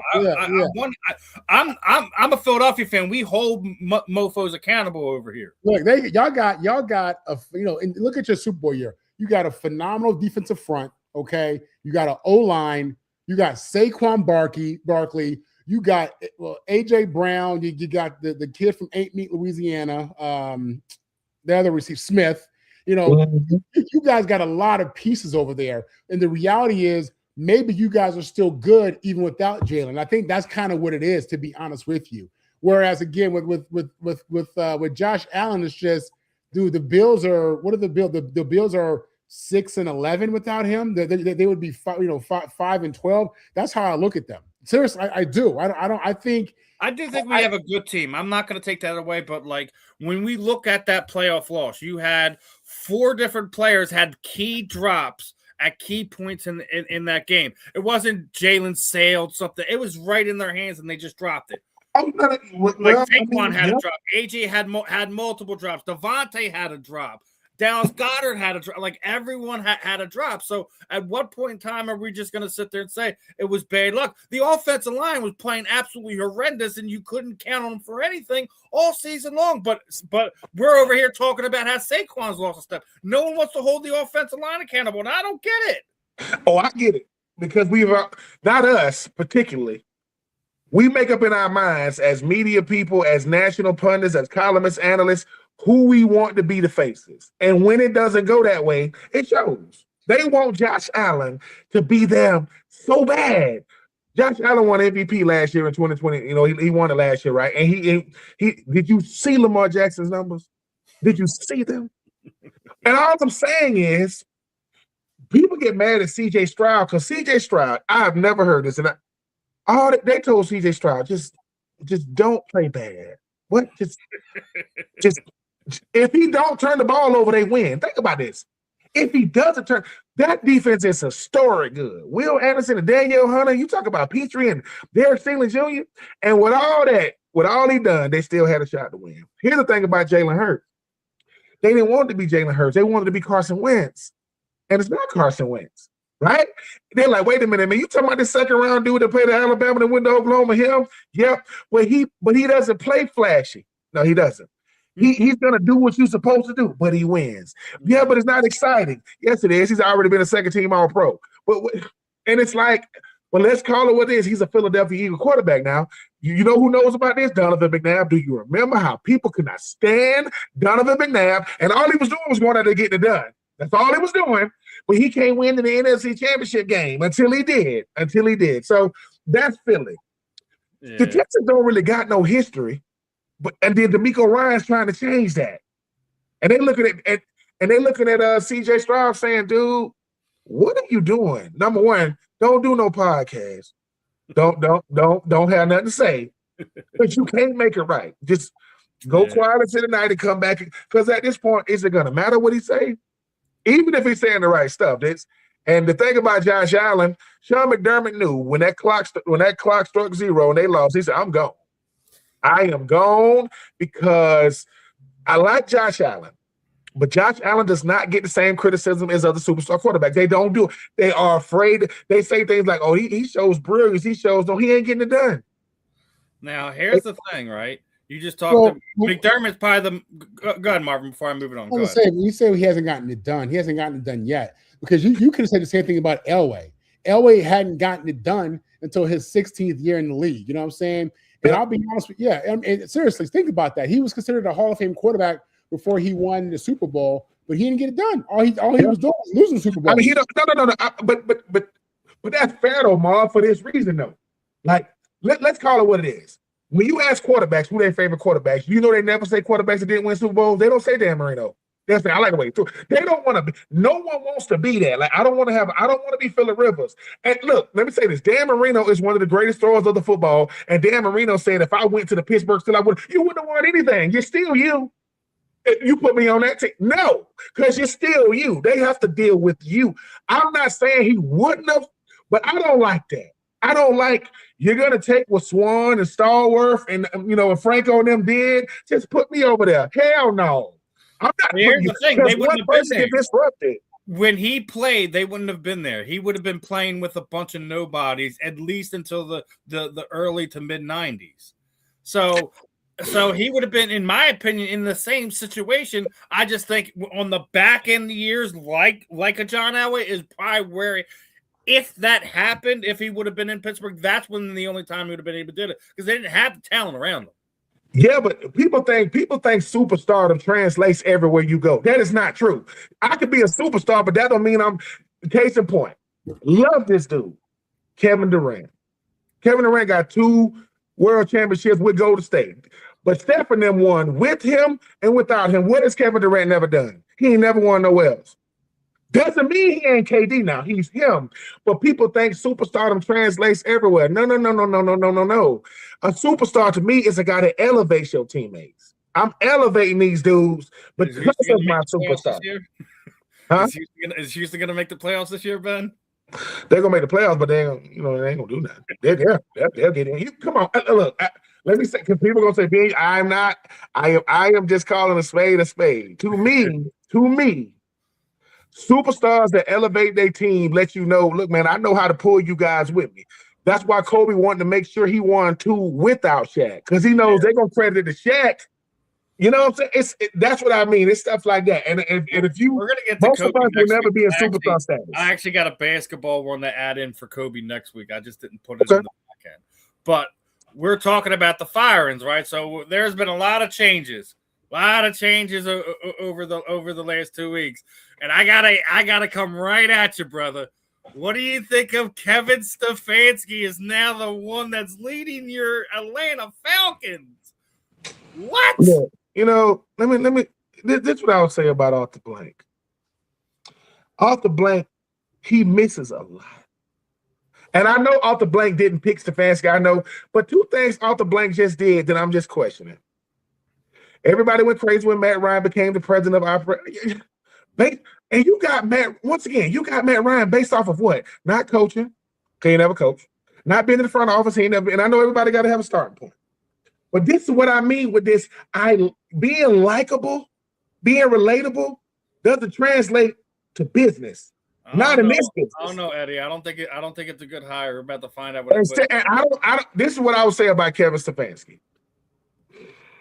If he can change who he has been, I got to rock with him. But if he can change who he has been, I want to kind of get the benefit of the doubt. But if he's bringing what he did in Cleveland to the ATL, this is why bad teams remain bad teams, because you can look at what didn't happen over here and you can break, hey, man, it's because it's in Cleveland. Well, Atlanta ain't Cleveland, but come on now. Like, Atlanta ain't Cleveland. We've been to 2 Super Bowls, but I'm saying I don't like this. I don't like the head coach of carousel. I don't like this. Kevin Stefanski, one of the best coaches in the NFL. Is he? Because guess what he's about to inherit? Another young quarterback. Baker Mayfield had a whole lot to say about Kevin Stefanski. Listen. Shout out to them. That's going to be interesting to see that matchup twice a year. Yeah, shout out to the homie D. Orlando Ledbetter. I used to back in my ESPN days. I used to interview D. Orlando. That he don't pull no punches. And D. Orlando, you will like him more because D. Orlando covers the NFL/Falcons. He is not a fan, so when he talks about it, he calls balls and strikes. He said something about Baker, falling short, and Baker didn't like that.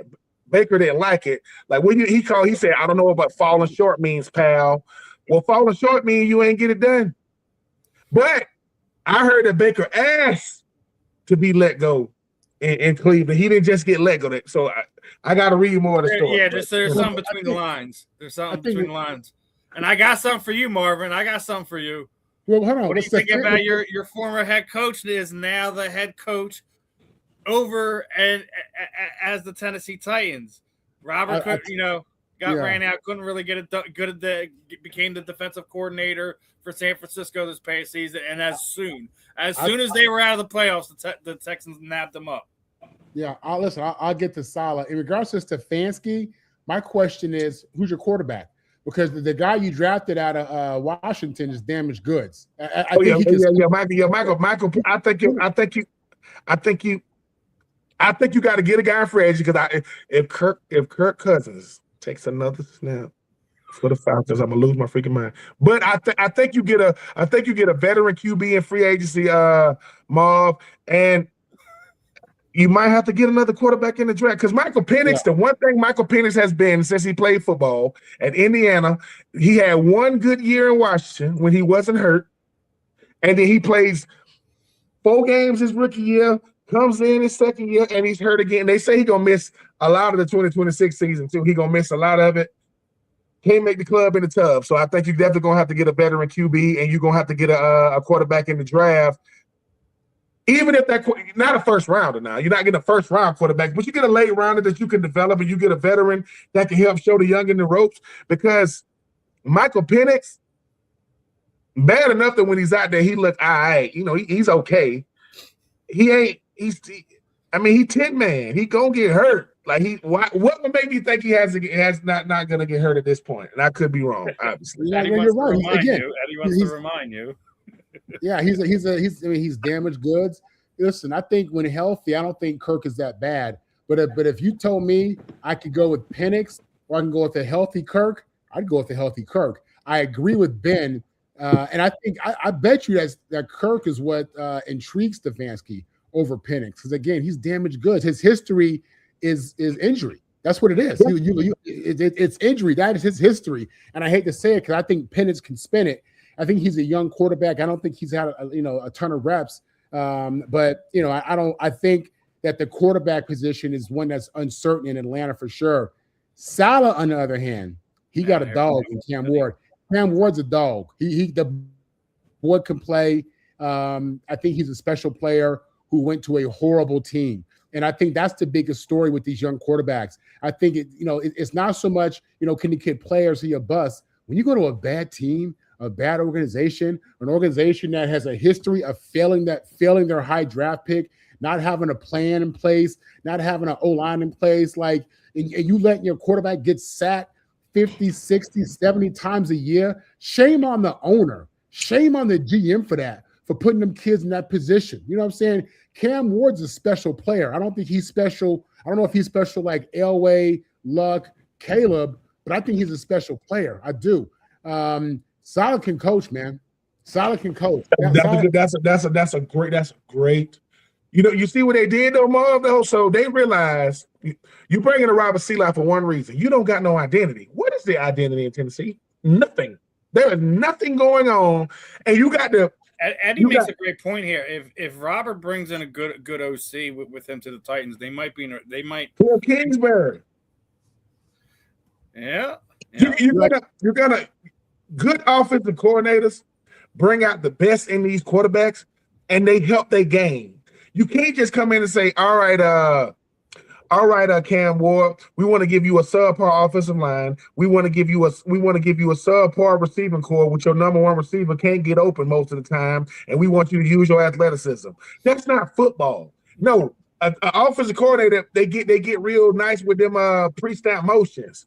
They start dictating the coverages. Now I can see what Cam Ward, Cam Ward isn't even in consideration for Rookie of the Year. You know how disrespectful that is for what that youngin had to do? He played in every game, right? With that team and that O-line, he threw a touchdown pass to this year? Jeffrey Simmons. Jeffrey Simmons is the first team All-Pro defensive lineman. That's how bad it is. And so I'm happy that Robert Seeley, number one, got another opportunity, right? Number two, he chose Cam. Hey, man, I think I can win with this quarterback.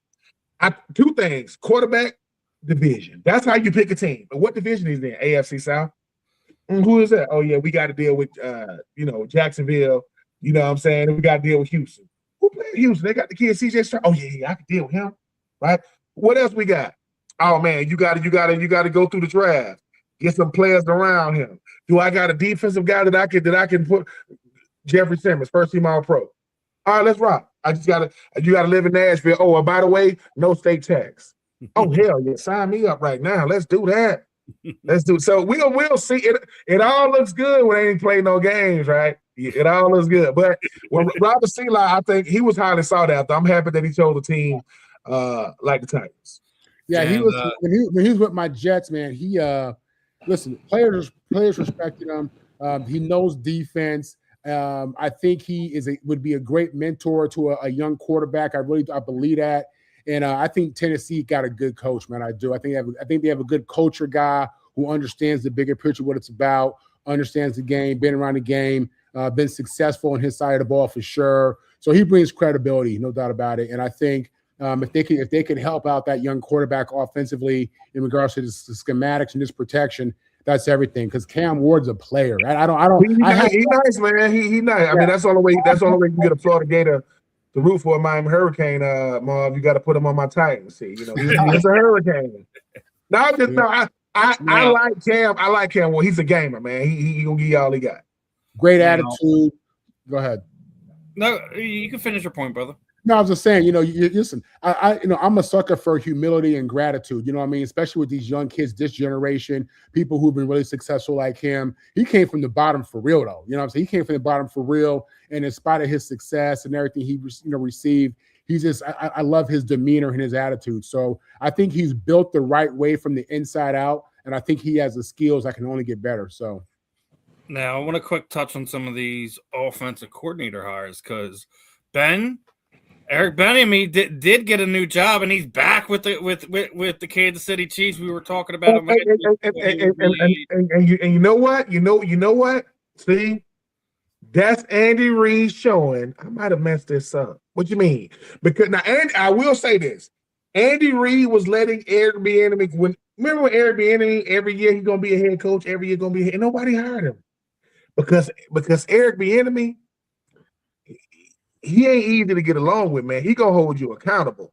He gonna make you go out there so when LaShawn McCoy be saying stuff like, man, I ain't like the way you talk to the players. No, bro, you a grown man, grow up.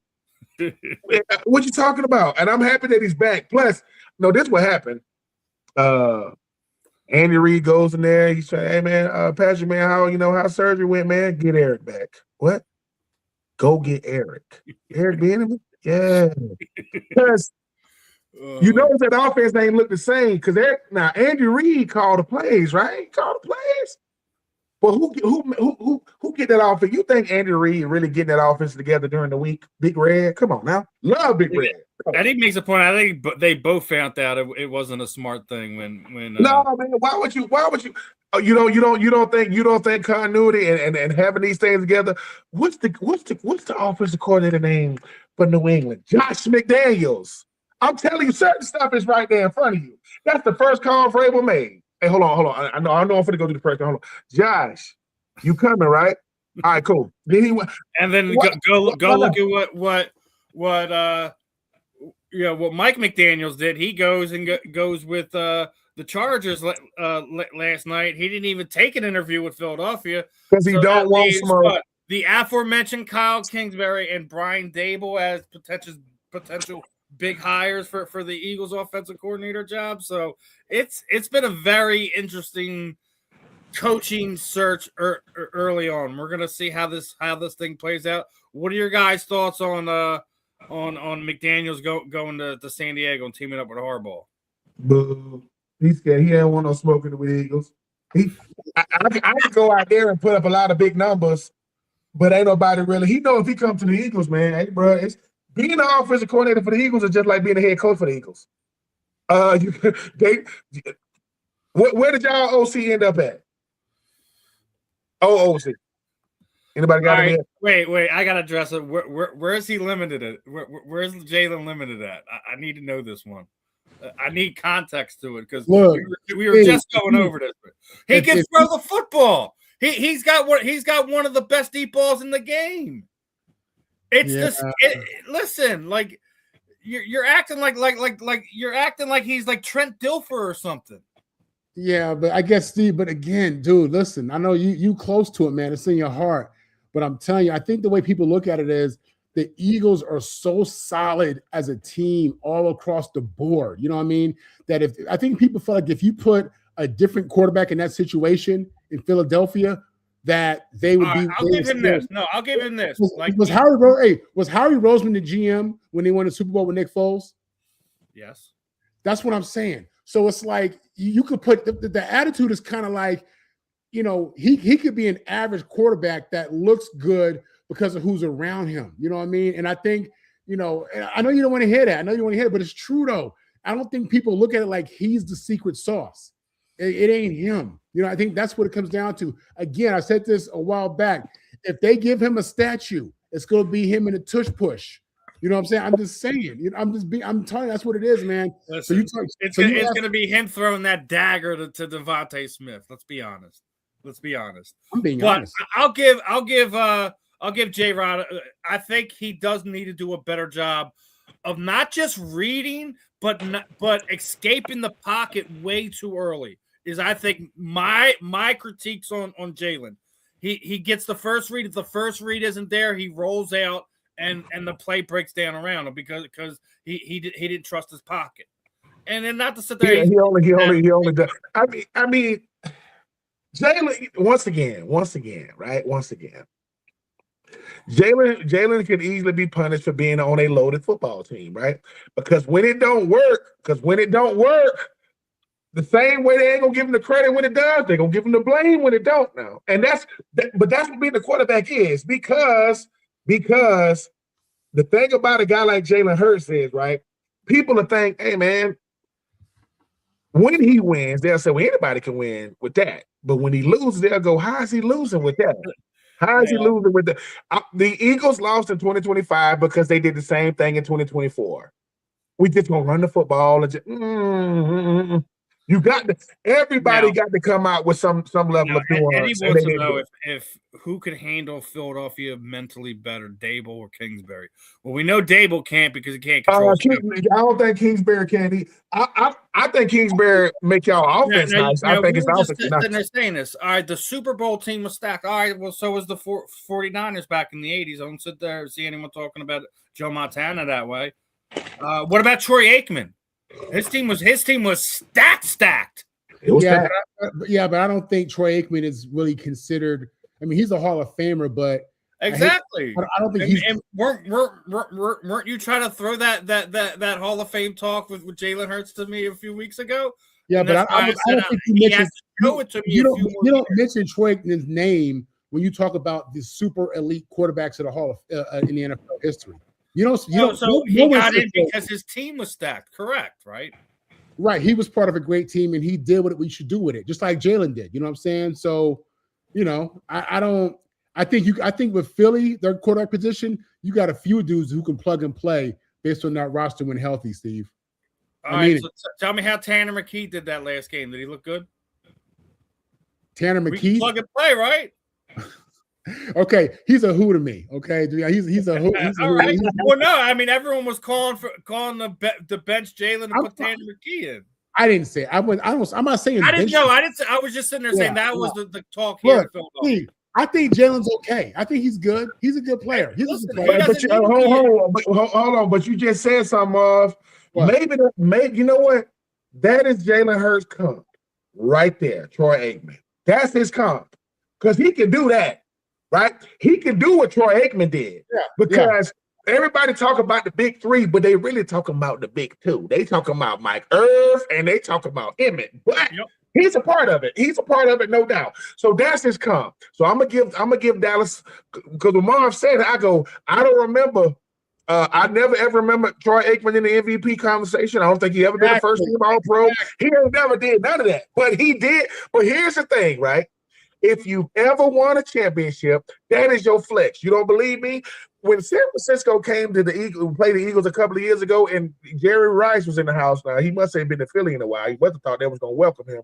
He was getting called everything but a child of God. What's the first thing he did? He pulled out the rings. Now to let him know. Now, obviously, with J-Rod giving him, given his criticism, he's also going to give him his due respect, which what we've already talked about. Is that we do need to change like how we view that quarterback position and what we saw from Jalen in the playoffs. He believes he's top. I believe he's just outside of the top five. J-Rod, just because look, the some of the young quarterbacks that are in that position. I mean, it's Mahomes, it's Josh Allen, it's Joe Burrow. The one name that me and Ben already talked about it. I don't want to ever hear Justin Herbert's name come before Jalen Hurts ever again. That's fair. It's fair. Yeah, Jalen's somewhere around like 5. Jalen's somewhere around 5, 6, maybe 7, in my opinion. But, that's also because I have Matthew Stafford slightly above him, too. I'll put Matthew Stafford top 5. I'll put Matthew Stafford top 5 because of how long he's done it. Here's the thing about top 5. Top 5 quarterbacks in the NFL. I believe top 5 quarterback. I could be wrong. I believe top 5 quarterbacks in the NFL is like a Hall of Famer. No, you say, man, Hall of Famer. No, if you got to think about it, like, look, Joe Burrow. Okay, Patrick Mahomes, Lamar Jackson, Josh Allen. You're talking about Matthew Stafford, Joe Burrow. Those are gonna be your top 5, right? Those are gonna be your top 5 guys. A top 5 guy means I think he's better than most guys when he plays. That guy on the other side ain't better than him. Because Joe Burrow, let's face it, would Joe Burrow be considered top 5 if he didn't have the Super Bowl run? Absolutely not. And that's been some years ago, right? He ain't got no regular season MVPs. Lamar Jackson got 2 of them. People talk about Lamar Jackson like he a slouch. I'm like, what? What? So I don't think Jalen Hurts is ever going to be considered top 5 because of what he had. Once again, Troy Aikman, he had Emmett. He had one of the greatest offensive lines you're going to see. And a defense. And look, but It's half of what he did and half of who he did it with. He was in Dallas. So look at Tony Romo. Tony Romo got blown up because of where he was doing it, not that he was doing it. So I do think Jalen Hurts comp. I think Jalen Hurts got 2 comps. His first comp is a former Eagle. That's Donovan McNabb. I think this is his first comp. I do. I think his second comp is Troy Aikman because Troy Aikman never won no MVP. He won Super Bowl MVPs. He didn't win no regular season MVPs. So now I do have a couple Jalen get a couple of more. He in there. I do have a couple more topics I want to fly through real quick before we get to the end of this. And Ben, we talked about it on the show before. It happened last night. I definitely wanted to put it out there. Finally, Andrew Jones. Now, you said to me 1 week ago here today that the Hall of Fame doesn't matter to you until Barry Bonds is in. Do you still feel that way this week? I'm coming around a little bit. Only because Andrew Jones is from Curacao. People say he wasn't that good. Let me tell y'all something. Stop playing. Andrew Jones was the truth. And I'm happy that he got in. But the reason why I'm saying it ain't real, how is the best player to ever play not in the Hall of Fame? How? I don't look. People say, well, Ben, he was. All right, take away the juice. Everything he did when he so-called was juicing. He's still in. His first act got him in. The second act was just a bonus. MVP before he went out to San Francisco. The end. Marvin, name a player that you've ever seen that people going into the season saying you think you're going to break it this year. Most guys want to, you know what a great sentence is for a hitter? Man, 25, 30 homers, not 65. Man. Barry Bonds might be the greatest. He might be the greatest player to ever pick up a baseball. And I know Yohei Ohtani is doing some things I ain't never seen. But Barry Bonds is out of this freaking world, and we need to stop. Stop it. What are we doing? And Pete Rose, of course, he's eligible after he take his last breath. The MLB, man, they get on my nerves. Man, leave me alone by the MLB, man. There's disrespect and there's MLB. They about as disrespectful as they get. I hope they get a salary cap. I know baseball isn't 100% in your bag, Marvin, but what are your thoughts on Andrew Jones getting in? This was the overall votes because also Carlos Beltran got in. Congratulations to Carlos Beltran as well, man. Within the next 2 years, Chase Utley will be a Hall of Famer. You can call me crazy or not. He's 20% away. I think the fact that these guys got in now, more votes will go Chase's way. But Andrew Jones, Beltran is now in the Hall of Fame. What are your thoughts, brother? Yeah, well, in regards to Andrew Jones and Beltran, I'm the guy who, again, I'm a Yankees-Dodgers guy from a distance. Baseball is like my third, fourth sport. But I recall just from watching ESPN as much as I watch it, we were all ESPN junkies. That's how we kind of grew up, right? You always heard his name, right? You always heard his name. So that's what I can say about it. He was someone who remained relevant on the national scene for a very long time. So, and then when I hear Ben do his whole thing right now, get emotional. I'm just saying, man. I'm a Braves guy through and through. The Andrew Jones disrespect used to piss. I'm like, because people say he wasn't that good. What are you talking? Andrew Jones wasn't that, man. Go check his numbers. Man, stop playing. Yeah. So anyway, I would have to just co-sign with Ben, and I'm gonna trust Ben and his feelings and his emotion and his knowledge on. I'm just saying, look. The Braves ain't iconic like the Yankees and the Dodgers. Come on now, that's iconic teams. Yeah. The Braves used to be the only before St. Louis, the Cardinals came in, and the Tampa Bay Rays. Atlanta, you know how big of a region Atlanta covered? It was the only thing in town till you get up to Philly and New York. So now everybody want to jump on other bandwagons when they got somebody. Oh, we got our own team now in our state. Clown, bandwagon, go get out of here. Don't need you anyway. Oh man! I mean, I had to bring it up because I knew Ben was excited. Man, I saw it. I said, "Congrats, Andrew, man! Congrats." I was excited for you last night. I knew it was something that you've been waiting a long time for, and I definitely wanted to bring it up today. But we were talking about it a lot this offseason, the HBCU, the effect that has have, and we gonna get a Coach Vic experience after what we've seen this year. I would have much rather been my main Deshaun Jackson, but I absolutely get why BET would go ahead and put Mike Vick in that situation. Ben, your thoughts first, and then Marvin. If you don't think your impact on the game resonates with people long after, that's what BET is doing. It's quintessential to what Netflix was doing when they did The Last Dance with Mike. A lot of these kids don't know. They think that's Michael Vick, right? No, that's Michael Vick. The Vick this man, the two players I've never seen come through the NFL and have the impact they had. One was Odell Beckham because he was in New York when he had the one-handed, all the kids walking around with bleached hair, crazy. But the Michael Vick experience, dude, being a Georgia native, Atlanta used to be Mike Vick town. So I'm happy that they're doing it. And I like the fact that, man, they letting him, he's like resurrecting his career, but while also resurrecting his life, man. Michael Vick done been through a lot. Michael Vick done took a lot for the team, and came back. So shout out to BET for doing it, man. Hey man, Netflix, what's up, man? What y'all late to the party? What he wanted too much chance? I'm just happy that we get to see it. Looking forward to watching it. Yeah, Marvin, your thoughts? Yeah, I first saw Mike Vick live in person. I went to the national championship game, Florida State VTech. It was in New Orleans in 2000. I was living out there, still under contract with the Saints, and went to that game, saw him play, and he was the real deal. And what a story. This guy, he's seen the bottom, and he came out of it. For y'all who don't know, and hopefully they tell it in this documentary, he was at the bottom. You can't get no lower than where Michael Vick was in the eyes of the public, okay?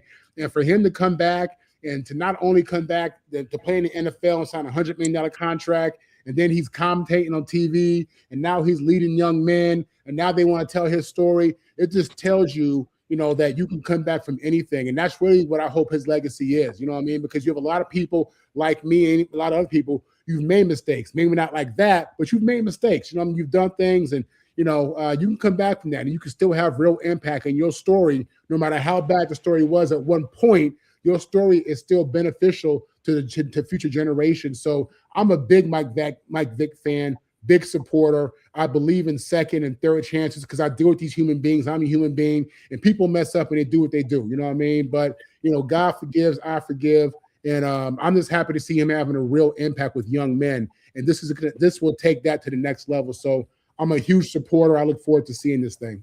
I love it. Obviously, we were talking about Mike a lot this season. And one more thing I want to wrap it up with is Chargers linebackers coach Navarro Bowman has decided to step away from coaching to be more involved with his son's future as he's a top-ranked high school basketball player.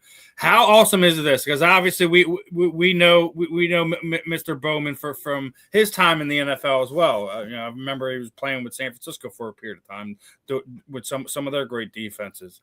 To be able to not chase after your dreams, to make sure that your son who is a highly talented high school basketball product, to make sure he has everything and he's on that right path. What does that tell you? Not only about Navarro, but some of these things that other people can learn from. Maybe not chasing your dreams to make sure your son or daughter has a better chance at their dreams. Start off with Ben. No, our kids is our dreams. So he's chasing after the right thing. Our kids are our dreams. And no one has made a bigger sacrifice in our families, whether they watch us play or not. So Navarro Bowman showing, look, man, football is temporary, man. You forever, man. I'm a daddy forever. You mine forever. So, and the biggest thing he's doing, he's killing the myth.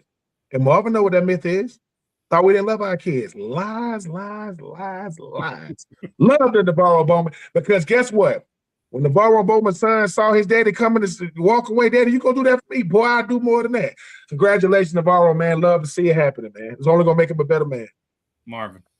Yeah, Ben hit it on the head. He's chasing his dream, but the dream is the family. You know what I'm saying? That's when a man gets to a certain point of maturity, you realize, if he didn't realize it earlier, that the family is everything. And he gets that, you know what I mean? So he's doing ultimately what he wants to do, and that's to go be with his family.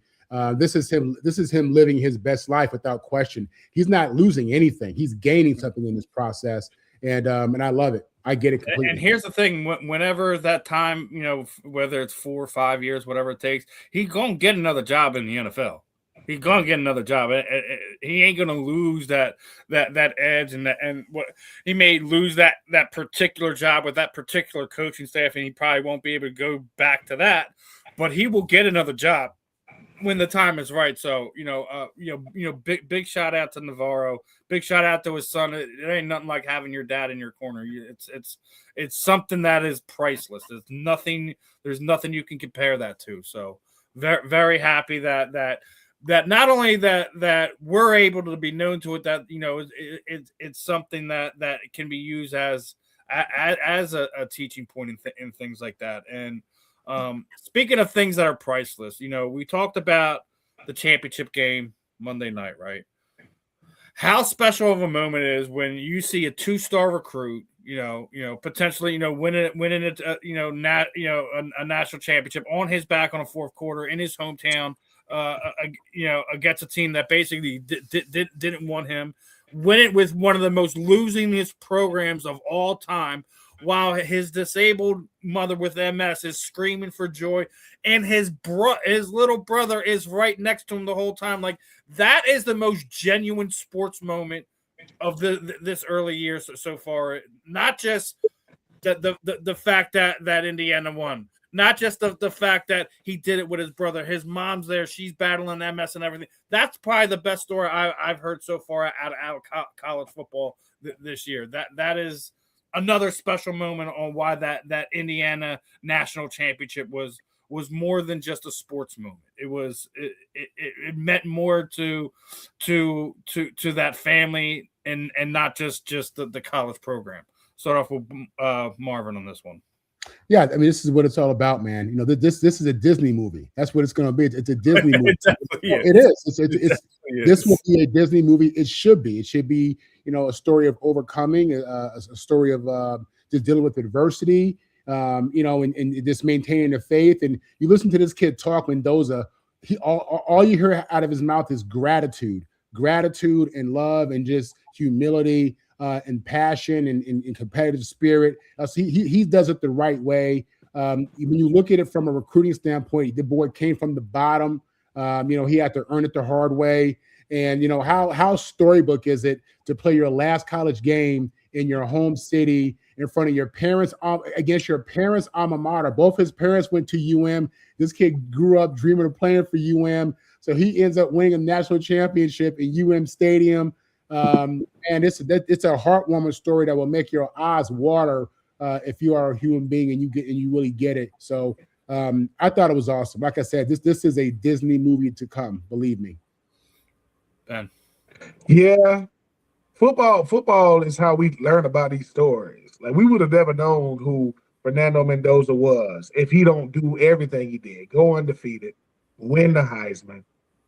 Always bigging up his teammates, always bigging up his family, speaking Spanish to his to his Cuban grandparents who couldn't even, that's the only way when he won his Heisman. Always saying the right things, never ever making it about himself, always talking about his teammates and coaches. But underneath all that, he's a football player, which means he got an ego. He just doesn't show it. When he says, yeah, both of my parents went to UM. I'm from 10 minutes down the road. I could ride my bike to the stadium. I was born and bred to be a Cane until they told me no. Who told? Mario Cristobal told him no. Manny Diaz told him no. He goes, all right, cool. I'm going to just go the different route. Then, wait a minute. We get to play Miami in Miami for the Natty. In front of the camera, he sounded right. When them cameras go off, he like, ooh. Because think about this, Marv. Wait a minute. SC going to play UCLA for the national championship? Man, stop. It's there are stories that are so compelling that if somebody wrote this as a script and somebody said, yeah, man, we got this kid, he's from Miami, he's going to end up going to Indiana, a basketball school, he's going to have a coach named Kurt Signetti who no one really knew about until he came to Indiana. They're going to take a bunch of players that nobody wanted. The average player on the team going to be 23 years old. They're going to end up going undefeated. Who they going to play? They're going to play Oregon twice, beat them twice. They're going to play Penn State, beat them. They're going to play Ohio State, beat them. They're going to play Alabama, beat them. Then they're gonna play Miami in Miami for the national championship. The kid that's on the team, he's gonna be the Heisman. His little brother's on the team. His mama got MS. Both his parents went to UM, and both of the coaches at UM, both current and previous, told him he wasn't good enough. Oh man, that's a great script. That's not a script. That's what like. I said this. I said that Indiana's gonna win. Once I started realizing who Fernando Mendoza was, I go, I can tell you gonna win.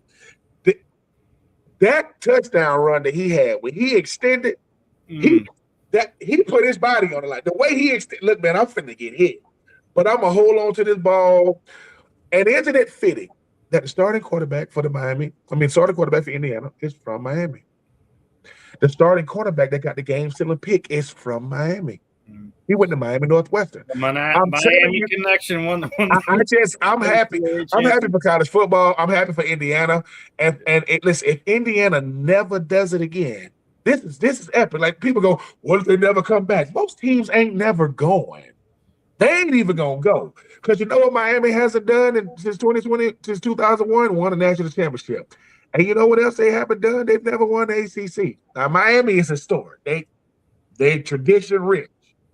But Marvin, what you say? It ain't what you're doing. It ain't what you've done, man. It's what you're doing, man. Can't live off who I used to be. Let's talk about who I am now. And right now, Miami is living off the past. They don't want to talk about the present because everybody wants to talk about Indiana may never come back. Do you know what this might do to Miami program? This might set it back because they're gonna have the money. They've always had the money. They're gonna have the athletes. They've always had the athletes. Maybe Indiana just exposed what Miami isn't. Because don't Miami got all the 5 stars? Against 2 or 3 stars, the 5 stars supposed to win, right? Maybe the stars don't really matter like that. I'm just saying, maybe it ain't what we think it is. But one night, 9 out of 10, right? Miami gonna win 9 out of 10. Why we thought it one time? But that's what football does. So shout out to the Mendoza family. I know his little brother just transferred to Georgia Tech, so he gonna be in the A-Town. So we gonna have. So you already know he's finna bring some flair to the A-Town. But I'm happy for Fernando. Because he's doing it for his family. You know what I'm saying? He's doing it for his grandparents. And for everybody that has something to say about the man speaking Spanish for the Heisman acceptance speech, get a freaking life, man. God, dog, grow up. My goodness. So I love it. I loved it for Indiana, and I am a troll. You know, I don't like Miami now. You know, I did go to Florida. So I'm a troll. That should put a wrap on today's show. And today's show was brought to you by Fight Wax. Fight Wax is a new standard in natural skin health. Fight Wax delivers clean, high performance protection powered by their proprietary photo essence plant extract. It supports natural skin renewal, cellular resilience, comforts reinforcement, skin barrier, and that is what we are getting ready to be taking care of our episodes, to helping us taking care of our skin. They are also working on other products, and I'll let you guys know about some of that stuff as it's getting ready to be launched. But it's exciting to be working with Fight Wax. Another fun episode in the book today. Big shout out to Cookie for joining us in the first hour. Try to get as many of these topics banged out here in the second hour, just a little bit over the 2-hour mark here today. But other than that, final thoughts, Marvin? Final thoughts. I hate the fact that college football is over. Really, this is the best and the worst time of the year because football is almost over. I hate to look at it like that, but it's true. I do love basketball, but I don't really watch it until football is over. So I'm just really sad these last couple of weeks are coming up on us. Granted, we're going to have some good football, Championship Sunday, and the Super Bowl should be good to go. But, I wish we had the Pro Bowl. When I was a kid, they played the game. I watched my dad actually play in the game, and the game counted. People cared. They went all out. But football's almost over, y'all, and I hate that. Ben, your final thoughts? I couldn't agree more. I mean, it's almost like we get so geared up for the college football season, and it comes and goes so fast. And isn't it crazy that the college football season is almost as long as the NFL season if you make it all the way to the dance. But it's always a pleasure coming on with you, Steve and Marv, man. I mean, I think that being able to have something like this makes me looking Never ever gonna replace football, man, but this is pretty close. You know, you can't replace the locker rooms, can't replace the players, can't replace the moments and the memories, but to be able to sit here on these airways and talk a little trash, do a little trolling, have a little fun, man, it doesn't get much better than this. I challenge every man out there, man. Find your tribe, man. Find your audience. Find something, man, that gives you life passion, man, and go, you know, go in that direction. See what that does. But yeah, it's always another fun one on the Fan Today. Yes, sir. And we will be back this week. Got two fun interviews this week, and we have another Temple student joining us next week as well. So, guys, make sure you're locked in. You hit that QR code in the top left corner above me here. Like, subscribe, show love to the YouTube channel. We will be back next week, guys. Peace out, my friends.